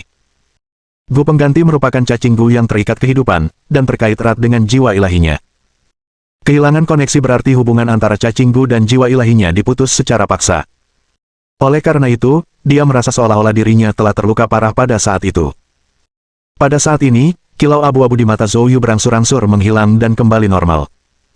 Zhou Yu, kembali normal, menatap Yu Fengtian yang berlutut di tanah, matanya memperlihatkan kilatan dingin. Karakter yang luar biasa, Yu Fengtian. Hari ini, dia hampir kehilangan nyawanya karena ini. Baru saja dia mengira Yu Fengtian sudah mati, tetapi tiba-tiba, begitu dia sedikit mengendurkan kewaspadaannya, seekor cacing gu hitam muncul di alisnya. Saat cacing gu memasuki alisnya, roh primordialnya segera melakukan serangan balik. Akan tetapi, meskipun cacing gu tampak tidak mencolok, kekuatannya teramat sangat dahsyat, ia mengguncang roh primordialnya hanya dalam sekejap dan menyerbu ke laut kesadaran. Saat cacing gu memasuki laut kesadaran, ia melepaskan uap hitam pekat, dan dimanapun uap itu mencapainya, Zhou Yu segera kehilangan sensasi laut kesadarannya. Jika dia membiarkan uap hitam itu memenuhi laut kesadarannya sepenuhnya, dia bisa saja menjadi mayat berjalan. Namun saat itu, manik jiwa yang mengambang di laut kesadarannya bergerak. Manik jiwa bergetar pelan, dan cahaya caotik berwarna abu-abu muncul. Saat cahaya caotik muncul, sepertinya cacing gu merasakan sesuatu yang mengerikan. Ia mengirimkan getaran yang panik, dan kemudian mulai melarikan diri. Namun sebelum meninggalkan laut kesadaran Zhou Yu, ia diselimuti oleh cahaya caotik dan langsung kehilangan kesempatan untuk melawan. Setelah itu, uap hitam di laut kesadaran Zhou Yu juga dilahap oleh cahaya caotik.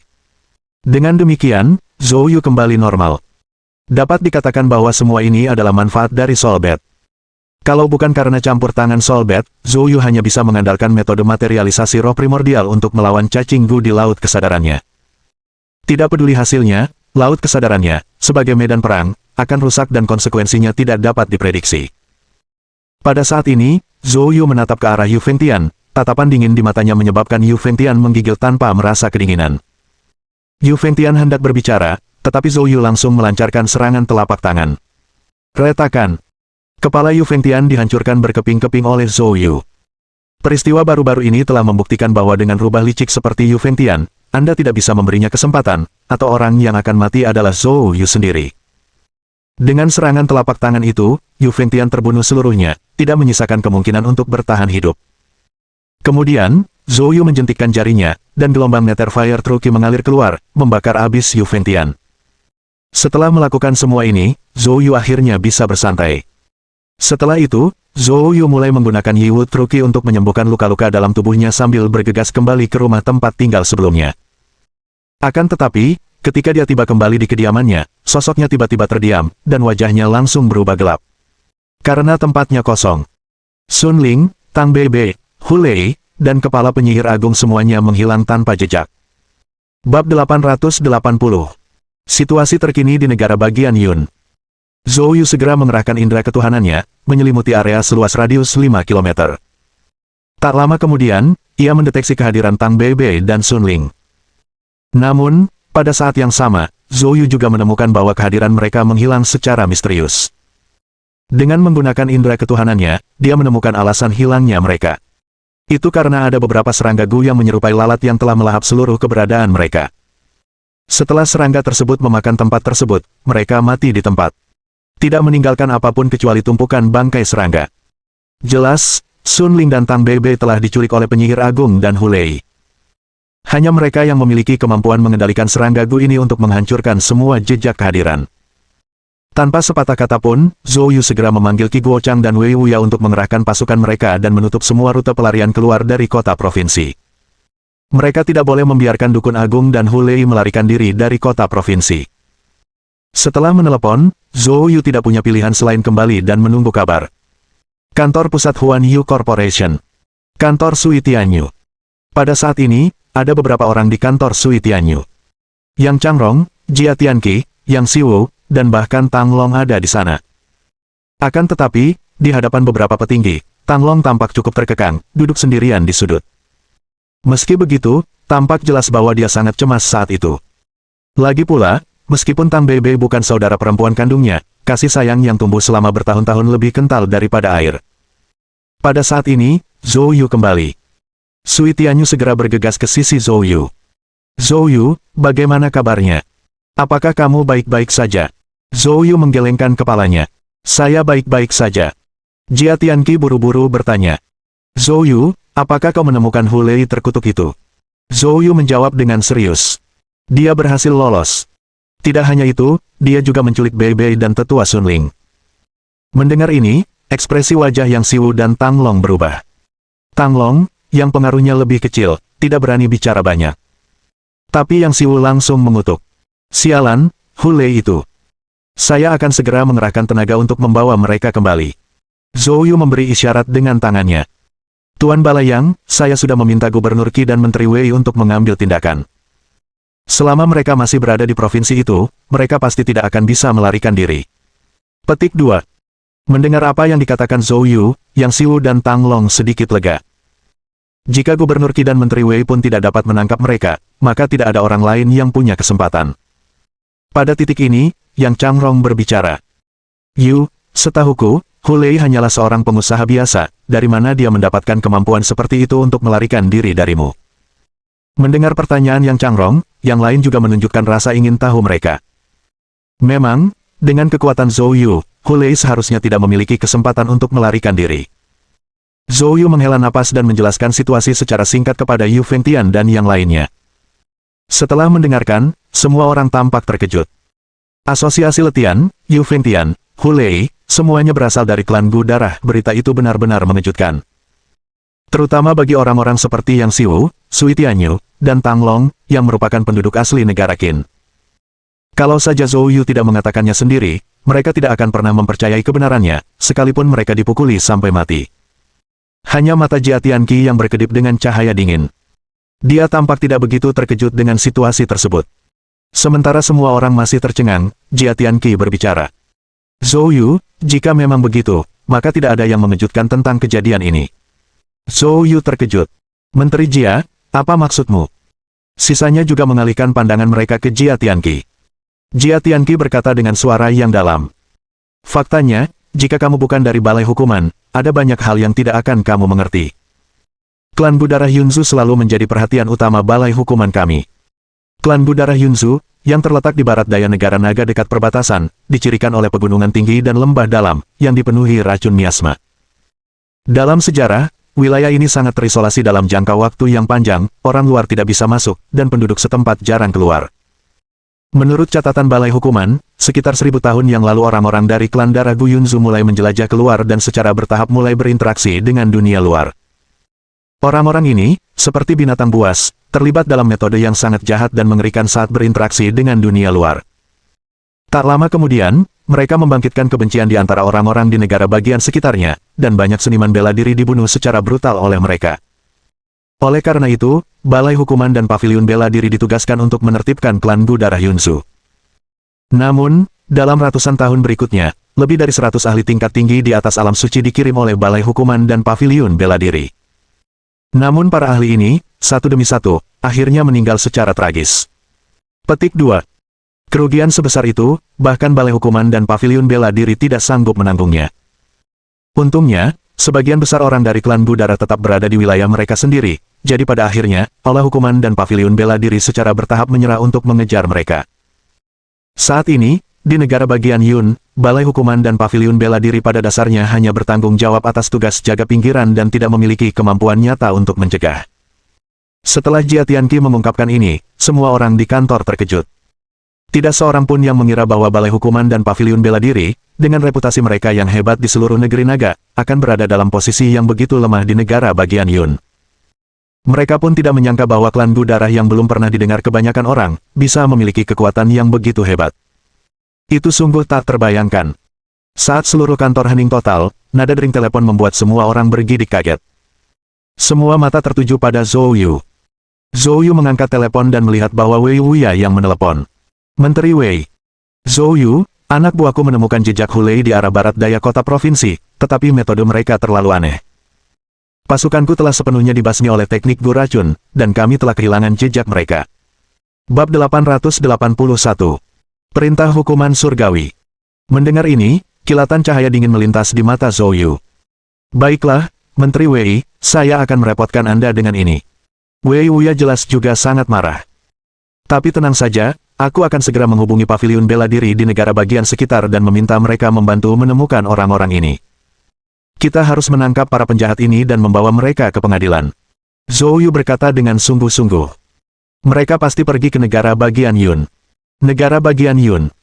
Wei Wuya tidak tahu tentang hubungan antara Hulei dan yang lainnya serta klan Gu Darah. Melalui telepon, Zhou Yu menjelaskan situasinya secara singkat kepada Yu Fengtian dan yang lainnya. Setelah mendengar ini, Wei Wuya juga terkejut. Klan Gu Darah sialan ini, aku tidak menyangka mereka akan menjulurkan tentakel mereka ke wilayahku dan bersembunyi begitu dalam. Tentu saja, bagi Wei Wuya, yang lebih menakutkan adalah kenangan masa lalunya. Kalau saja Zhou Yu tidak mengungkap Yu Fengtian kali ini, jika suatu saat nanti hal itu sampai bocor, jabatannya sebagai Menteri Paviliun Bela Diri Qinzu mungkin akan berakhir. Menteri Wei, tenang saja, pasukan utama mereka sudah kucabut. Para minion yang tersisa tidak lagi menjadi masalah. Wei Wuya menghela napas lega lalu bertanya. Zhou Yu, apa rencanamu selanjutnya? Zhou Yu menyipitkan matanya. Saya berencana untuk melakukan perjalanan ke negara bagian Yun. Setelah berdiskusi dengan Wei Wuya selama beberapa kalimat, Zhou Yu menutup telepon. Begitu panggilan berakhir, Yang Changrong dan yang lainnya tidak sabar untuk berbicara. Zhou Yu, apakah kamu akan pergi ke negara bagian Yun? Untuk menemukan klan Gu Darah. Zhou Yu mengangguk. Semua tanda menunjukkan bahwa manik jiwa di dalam dirinya berhubungan dengan klan Gu Darah. Namun, soul bet diperoleh dari Luo Zentian. Oleh karena itu, mungkin saja klan Gu Darah mempunyai petunjuk tentang keberadaan murid-murid pengkhianat lelaki tua itu lainnya. Jadi, Bahkan jika itu berarti melewati lautan pisau dan api, serta jurang 1000 kedalaman, Zhou Yu bertekad untuk mengambil risiko. Melihat tekad Zhou Yu, Sui Tianyu menjadi cemas. Zhou Yu, tidakkah kamu mendengar apa yang baru saja dikatakan Menteri Jia? Terlalu berbahaya di negara bagian Yun. Jika kamu pergi sendiri, kami semua benar-benar khawatir. Zhou Yu tersenyum tipis. Saudari Tianyu, ketika aku masih sangat muda, orang tua itu meramalkan peruntunganku. Dia mengatakan bahwa saya memiliki kehidupan yang sangat sulit dan saya seharusnya tidak memiliki masalah untuk hidup sampai usia tua. Petik 2. Jadi, jangan khawatir, apa yang bisa dilakukan klan Gu darah kepadaku? Sui Tianyu merasa cemas dan marah. Omong kosong macam apa itu? Bagaimana kamu bisa menganggap serius ramalan? Zhou Yu menatap mata Sui Tianyu dalam-dalam. Saudari Tianyu, jika aku tidak pergi, Bebe pasti akan berada dalam bahaya, dan kemungkinan besar kamu tidak akan bisa menemuinya lagi. Katakan padaku, haruskah aku pergi? Saat menyebut Bebe, Sui Tianyu tiba-tiba kehilangan kata-kata. Meskipun dia belum lama mengenal Bebe, pengalaman hidup mereka sangat mirip, keduanya adalah yatim piatu, ditelantarkan orang, jadi Sui Tianyu sudah menganggap Bebe sebagai adik perempuannya sendiri dari lubuk hatinya. Dia tidak dapat menerima kehilangan adik perempuannya yang manis ini. Akan tetapi, di sisi lain, dia juga tidak tega memikirkan Zhou Yu terluka. Terjebak dalam pergulatan batin yang hebat, dia tidak tahu harus berbuat apa. Tepat pada saat itu, Tang Long yang sedari tadi diam, tiba-tiba menghampiri Zhou Yu. Berdebar. Zhou, jika kamu pergi ke negara Yun, aku, Tang Long, bersedia ikut. Petik 2. Aku tahu kekuatanku terbatas, dan mungkin aku tidak bisa banyak membantumu, tapi aku tidak takut mati. Mereka mengatakan tempat di negara bagian Yun sangat berbahaya, dan saya bersedia membuka jalan untuk Tuan. Zhou dengan hidupku. Saya hanya meminta kesempatan untuk menyelamatkan adik saya. Melihat pemandangan ini, Zhou Yu tersenyum kecil dan membantu Tang Long berdiri. Tang Long, aku pasti akan menyelamatkan Bebe. Tapi kamu tidak harus pergi. Tetaplah di sini dan bantu Suster Tianyu. Zhou, aku. Tang Long masih ingin mendesak, tetapi Zhou Yu langsung memotongnya. Tang Long, aku sudah memutuskan masalah ini. Lakukan saja apa yang aku katakan. Petik 2. Jangan khawatir, aku akan membawa Bebe kembali dengan selamat. Jika sesuatu terjadi padanya, aku akan membuat seluruh klan Gu darah membayarnya dengan nyawa mereka. Perkataan Zhou Yu yang diucapkan dengan begitu tenang, membuat siapapun yang mendengarnya merinding. Mata Sui Tianyu memerah saat dia menatap Zhou Yu. Dari kalimat terakhirnya saja, dia tahu bahwa pria ini telah mengambil keputusan. Sui Tianyu tidak mencoba membujuknya lebih jauh, tetapi hanya mencengkeram lengan Zhou Yu erat-erat dan berkata, Zhou Yu, berjanjilah padaku kau akan kembali dengan selamat. Zhou Yu mengangguk. Pada saat ini, Jia Tianqi yang telah memperhatikan Zhou Yu, tiba-tiba angkat bicara. Zhou Yu, sejujurnya, masalah ini juga ada hubungannya denganku. Jika bukan karena aku ditipu oleh Hu Lei, semua ini tidak akan terjadi. Dan, kamu juga menyelamatkan hidupku dan nyawa putriku. Jadi, aku ingin memberimu sesuatu. Mohon terima saja, karena mungkin ini bisa membantu Anda di negara bagian Yun. Petik 2. Mendengar ini, Zhou Yu terkejut. Jia Tianqi mengeluarkan token giok dari tubuhnya. Melihat pemandangan ini, yang lain agak bingung. Bagaimana mungkin sebuah token giok bisa membantu Zhou Yu? Hanya Yang Changrong yang awalnya terkejut, tetapi kemudian matanya menampakkan keheranan. Menteri Jia, ini tidak mungkin. Ordo Hukuman Surgawi, mungkinkah? Reaksi Yang Changrong membuat semua orang mengalihkan pandangan mereka karena penasaran. Direktur Yang, Ordo Hukuman Surgawi. Menekan keterkejutan di matanya, Yang Changrong berkata, yang disebut Ordo Hukuman Surgawi adalah bentuk eksistensi lain dalam hukum olah hukuman. Orang yang memegang perintah hukuman surgawi mewakili hukum balai hukuman dan, tanpa melalui proses pengadilan biasa, dapat langsung menghakimi dan memutuskan seniman bela diri, atau bahkan orang biasa. Singkatnya, memiliki ini berarti Anda memiliki tingkat kekuatan tertentu atas hidup dan mati. Mendengar kata-kata Yang Changrong, semua orang menarik napas dingin. Mungkinkah benda semacam itu benar-benar memiliki otoritas seperti itu?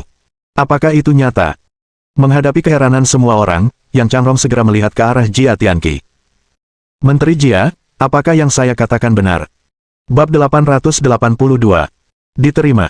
Jia Tianqi tersenyum tipis. Kata-kata direktur yang hampir benar. Mendengar pengakuan pribadi Jia Tianqi, semua orang memperlihatkan ekspresi terkejut. Barang sepenting itu, dan Jia Tianqi baru saja memberikannya kepada Zhou Yu seperti itu. Tentu saja, Zhou Yu sendiri juga terkejut saat itu. Awalnya dia mengulurkan tangan untuk menerimanya, tetapi setelah mendengar betapa pentingnya barang itu, dia menarik tangannya lagi. Menteri Jia, barang ini terlalu berharga, Anda harus mengambilnya kembali. Jia Tianqi melambaikan tangannya. Zhou Yu, ada dua alasan mengapa aku memberikan ini padamu. Di satu sisi, itu karena saya memang mendukung Yin Tao dalam menargetkan Huan Yu Pharmaceuticals sebelumnya.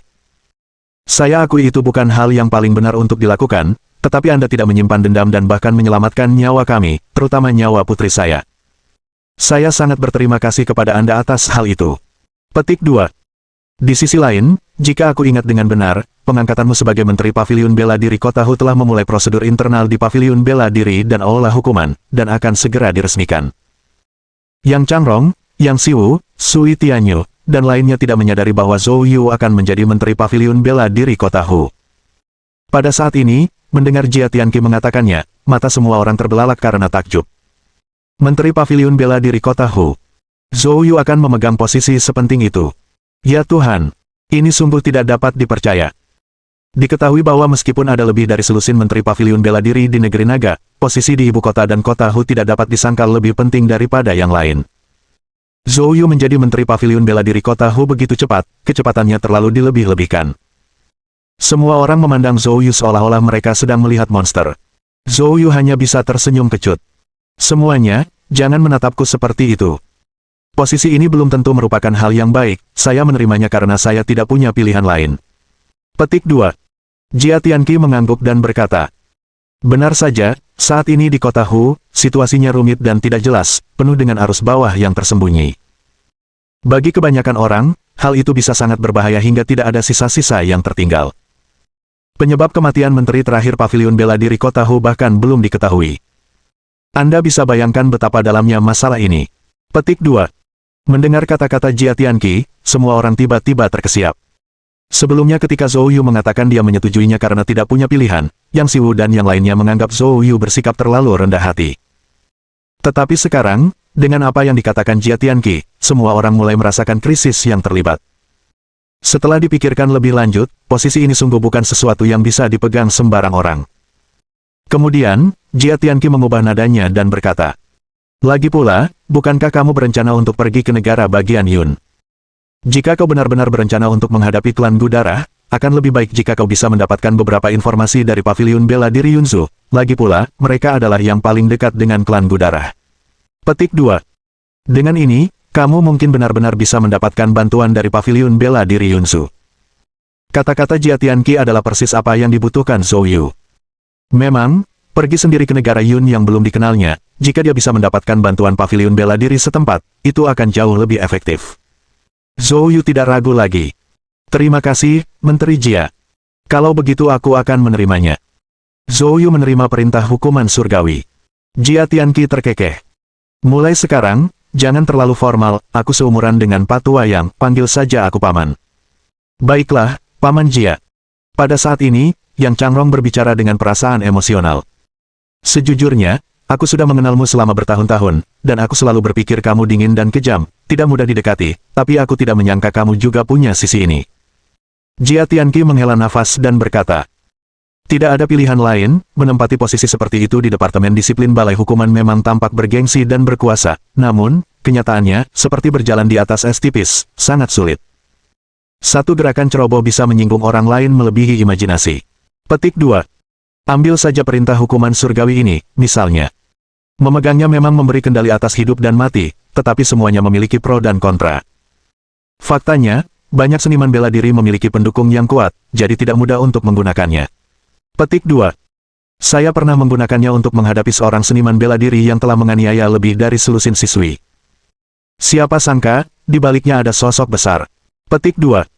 Akibat kejadian ini, istri saya meninggal secara tidak sengaja, dan putri saya hampir terluka. Meskipun saya tidak terluka, saya disiksa dengan berbagai cara oleh orang-orang selama 1 dekade, dan baru kemudian hal itu akhirnya berlalu. Saat mengatakan ini, mata Jia Tianqi menunjukkan kesedihan dan ketidakberdayaan yang mendalam. Semua orang juga terengah-engah, ekspresi mereka rumit. Zhou Yu juga merasa sangat tersentuh di dalam hatinya. Kalau dipikir-pikir lagi, sudah 1 tahun lebih dia datang ke kota itu, Kalau bukan karena bapaknya yang sejak kecil sudah memaksa dia belajar berbagai keterampilan dengan keras, mungkin dia tidak akan bisa bertahan hidup walau hanya sebulan. Hati orang kota itu rumit. Zhou Yu telah memutuskan bahwa setelah kelima pemberontak yang tersisa ditangani, dia akan kembali ke desa untuk menghabiskan paruh kedua hidupnya. Di dalam desa, jauh lebih baik daripada di kota. Di antara mereka yang hadir, hanya Yang Changrong yang benar-benar memahami implikasi di balik kata-kata Jia Tianqi, karena ia juga bertugas di ibu kota dan merasakannya secara mendalam. Yang Changrong menghela napas dan menepuk bahu Jia Tianqi. Jia tua, itu sudah masa lalu.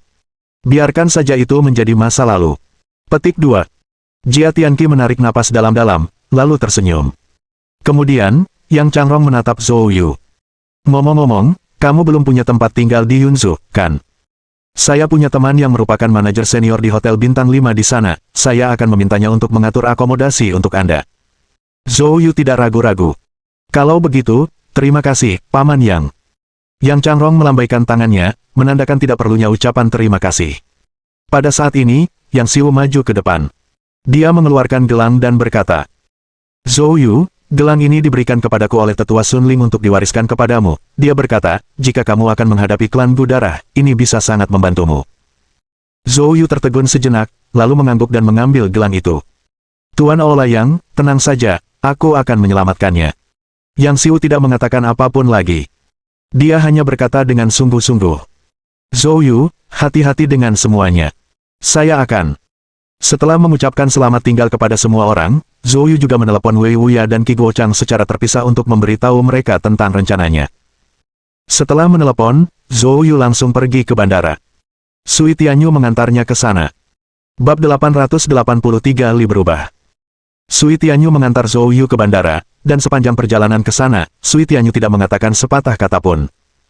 Setelah tiba di bandara, Zhou Yu tersenyum dan berkata, Saudari Tianyu, ada apa denganmu? Mungkinkah kamu tidak sanggup melepaskanku?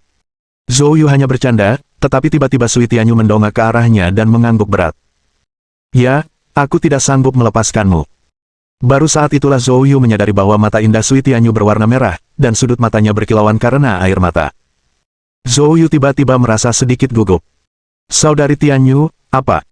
Sui Tianyu menatap pria di depannya, memendam perasaan yang teramat rumit, tetapi dia tidak tahu bagaimana cara mengungkapkannya. Pada akhirnya, dia tidak mengatakan sepatah kata pun, melainkan langsung terjun ke pelukan Zhou Yu, dan memeluk erat pinggangnya. Zhou Yu agak bingung dengan pelukan tiba-tiba ini. Kedua tangannya terangkat di udara, tampak kebingungan. Melihat tubuh Sui Tianyu sedikit gemetar, seolah-olah dia sedang menangis. Zhou Yu ragu sejenak, namun akhirnya, dia dengan lembut memeluk tubuh menggerakkan Sui Tianyu. Saat Sui Tianyu dipegang oleh Zhou Yu, dia gemetar seolah tersengat listrik, lalu berkata dengan suara rendah. Kembalilah dengan selamat. Setelah berbicara, dia melepaskan diri dari pelukan Zhou Yu dan masuk ke mobil tanpa menoleh ke belakang dan pergi. Zhou Yu menatap bagian belakang mobil Sui Tianyu yang berangkat, merasakan emosi yang tidak biasa muncul di hatinya. Awalnya dia ingin menelepon Lin Luoluo. Dalam perjalanan kembali dari kota Hai, dia tidak berhasil mengunjungi Yan Cheng. Tetapi sekarang, dia tiba-tiba tidak tahu harus berkata apa setelah menelepon. Zhou Yu menghela napas, meletakkan kembali ponselnya, lalu berbalik untuk berjalan masuk ke bandara. Itu adalah kunjungan pertama Zhou Yu ke negara bagian Yun. Dia hanya melihatnya di televisi sebelumnya, menyebutkan bahwa iklim di negara bagian Yun sangat bagus. Saat dia turun dari pesawat, dia merasa sangat segar, konsentrasi energi spiritual di udara di sini tidak diketahui berapa kali lebih tinggi daripada di negara bagian Qin. Dia memandang sekelilingnya, sejauh mata memandang, yang terlihat hanya pegunungan hijau di mana-mana. Ini benar-benar tempat yang bagus. Zhou Yu tidak dapat menahan diri untuk berseru. Kemudian, dia berjalan menuju lorong bandara. Tepat saat dia berjalan keluar dari lorong bandara, dia melihat lebih dari selusin pria berjas di pintu masuk. Masing-masing orang ini mengenakan jas dan sepatu kulit, memancarkan aura yang tangguh, menyebabkan orang-orang di sekitar tanpa sadar menghindari mereka dari jauh. Pemimpinnya adalah seorang pria setengah baya yang agak kurus. Matanya terus-menerus mengamati setiap orang yang keluar dari lorong bandara. Ketika melihat Zhou Yu keluar, mata pria parubaya itu berbinar, dan dia segera melangkah maju untuk menyambutnya. Anda pasti Tuan Zhou Yu. Petik 2. Zhou Yu mengamati lelaki parubaya di depannya, dia juga seorang seniman bela diri, tetapi kultivasi seni bela dirinya lemah, hanya pada tingkat energi jernih. Namun, beberapa pria besar di belakangnya telah mencapai alam bawaan. Zhou Yu mengangguk. Saya dengar dari direktur yang bahwa Anda akan datang hari ini, saya datang khusus untuk menjemput Anda, hotelnya juga sudah siap, silakan ikut saya. Zhou Yu mengangguk. Baiklah, Manajer Li, terima kasih banyak. Li Changming dengan cepat berkata.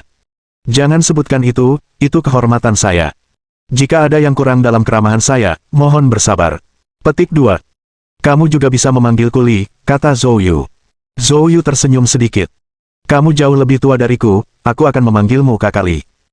Li Changming tidak menyangka orang penting yang diperkenalkan Yang Changrong begitu sopan, dia langsung merasa lega, dia takut bertemu dengan orang yang sulit dilayani, dan sedikit saja kecelakaan akan membuatnya menunjukkan rasa jijik. Li Changming menjadi lebih antusias dan mengantar Zhou Yu ke dalam mobil. Setelah mereka masuk ke dalam mobil, Li Changming dengan antusias memperkenalkan makanan khas kota Kun kepada Zhou Yu. Hari sudah mulai malam, saya tidak akan mengganggu Tuan. Zhou lebih jauh lagi.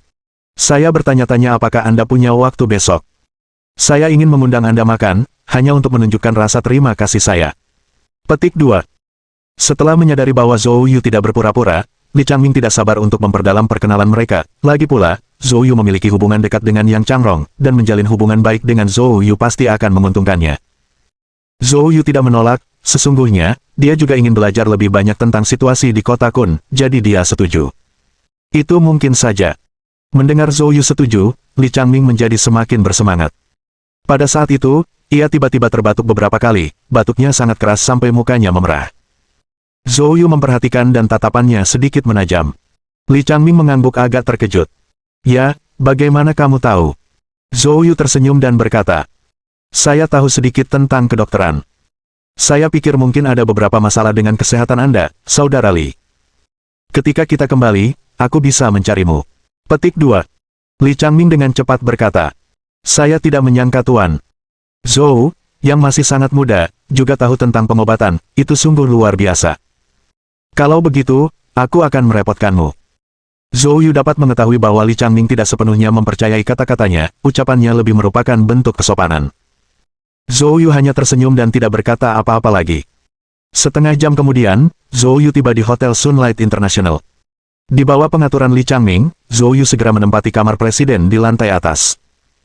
Di dalam suite, Li Changming telah menyiapkan makan malam dan anggur merah. Setelah mengucapkan terima kasih, Li Changming pun mengucapkan selamat tinggal dan pergi. Zhou Yu mandi, lalu membuka sebotol anggur, pergi ke balkon, dan sambil menikmati pemandangan malam kota Kun dan menyesap anggur merah, dia merasakan angin malam. Tak lama kemudian, tiba-tiba, buk buk buk. Terdengar serangkaian ketukan di pintu. Bab 884. Garis keturunan berkembang. Zhou Yu membuka pintu. Berdiri di pintu adalah seorang gadis muda yang sedang dalam puncak masa mudanya.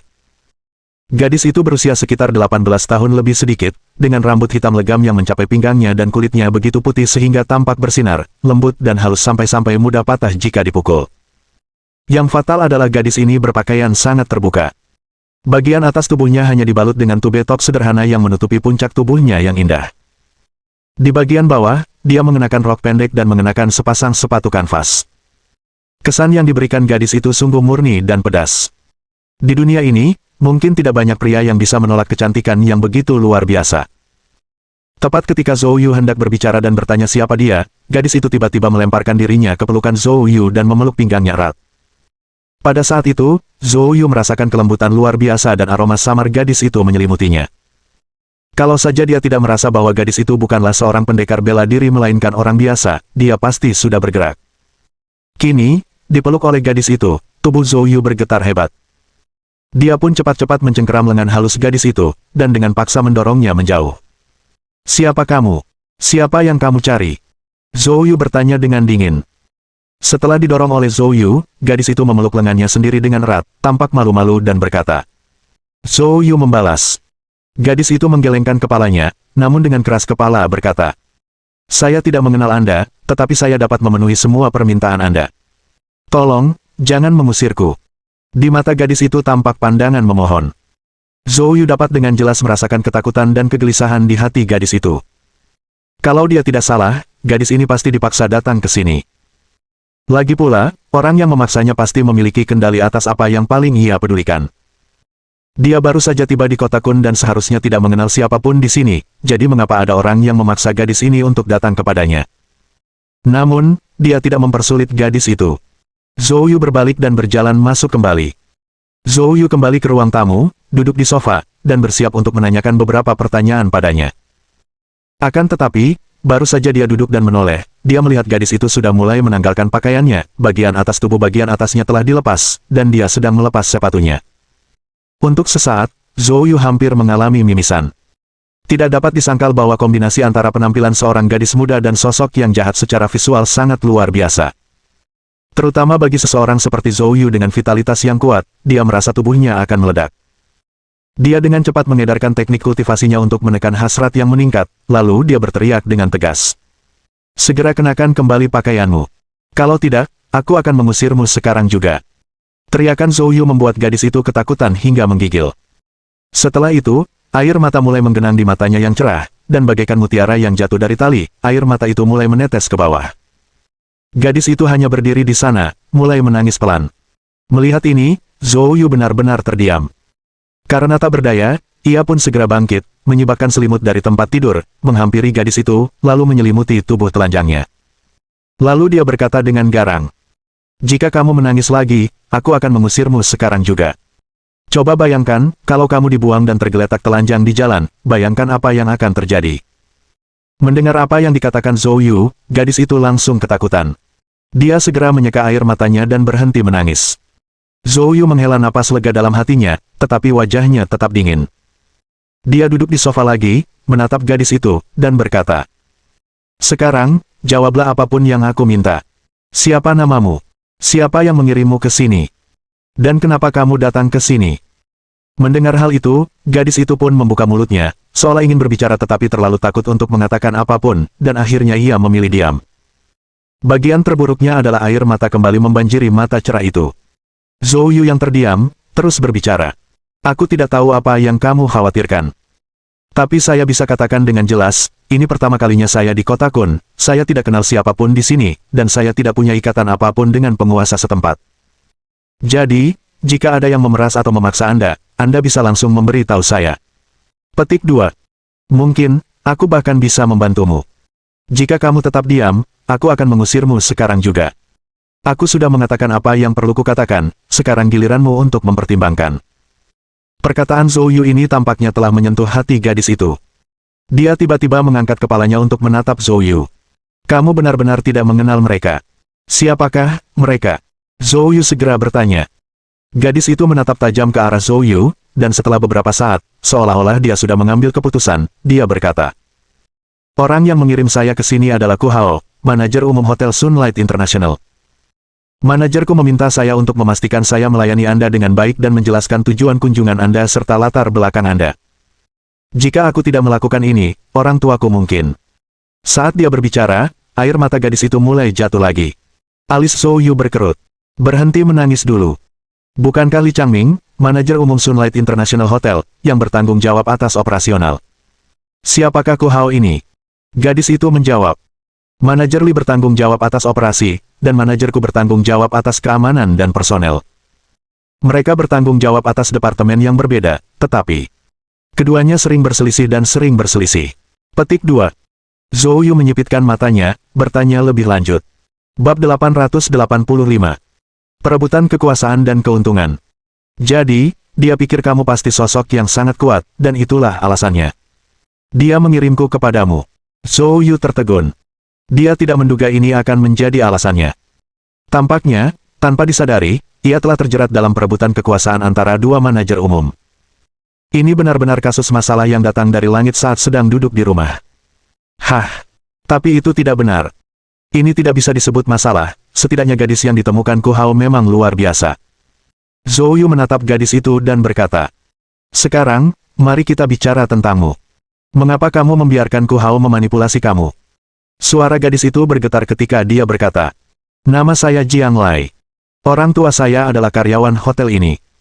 Ku Hao mendirikan sekolah dengan kedok membantu kaum miskin, dan membawa banyak putri staf hotel untuk belajar di sana. Tampaknya, itu untuk tujuan pelatihan, tetapi kenyataannya, itu untuk penyaringan." Petik 2. Mereka yang merasa puas dengannya akan dirawat secara khusus dan kemudian diberi tugas-tugas khusus. Jika kami menolak, orang tua kami akan disiksa sampai mati. Saya punya teman yang disiksa sampai mati di depan orang tuanya karena dia tidak melakukan apa yang diperintahkan Tuan. Ku memerintahkan. Pada saat ini, Zhou Yu mengerti segalanya. Kemarahan terpancar di matanya. Sungguh kejam Ku Hao. Keluarga manapun yang memiliki anak perempuan secantik itu, harus mengalami siksaan seperti itu. Orang tuanya pasti merasa sangat sedih dan putus asa.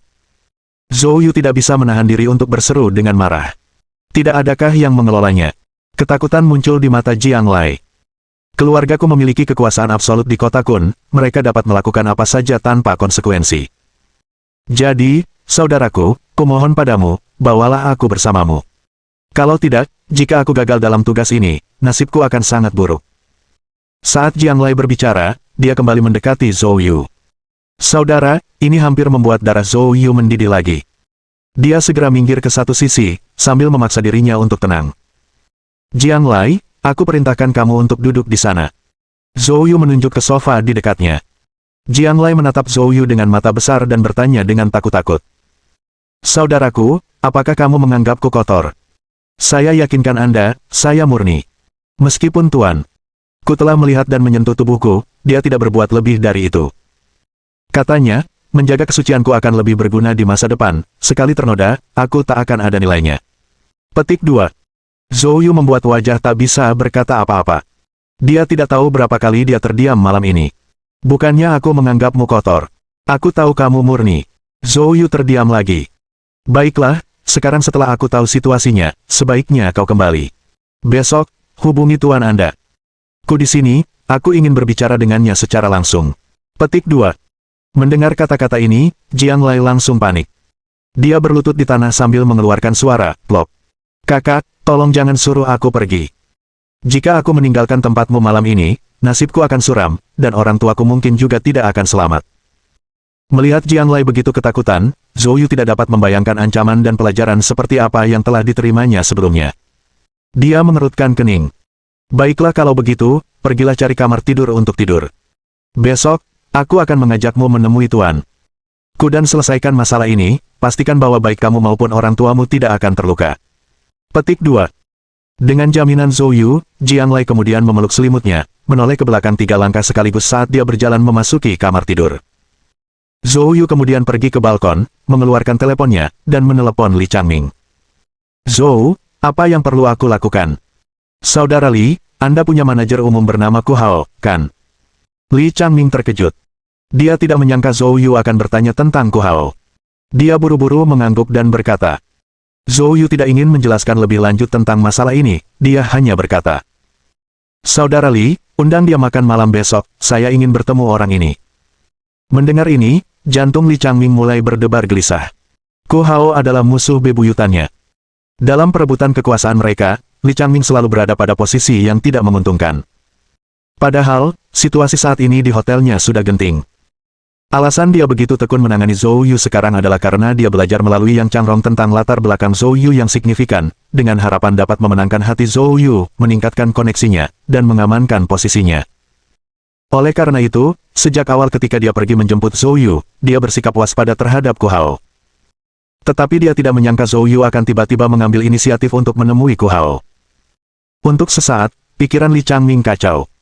Mungkinkah Zhou Yu mengetahui pengaruh kuat keluargaku dan ingin membuat koneksi atas inisiatifnya sendiri? Jika demikian, bukankah semua usahanya akan sia-sia?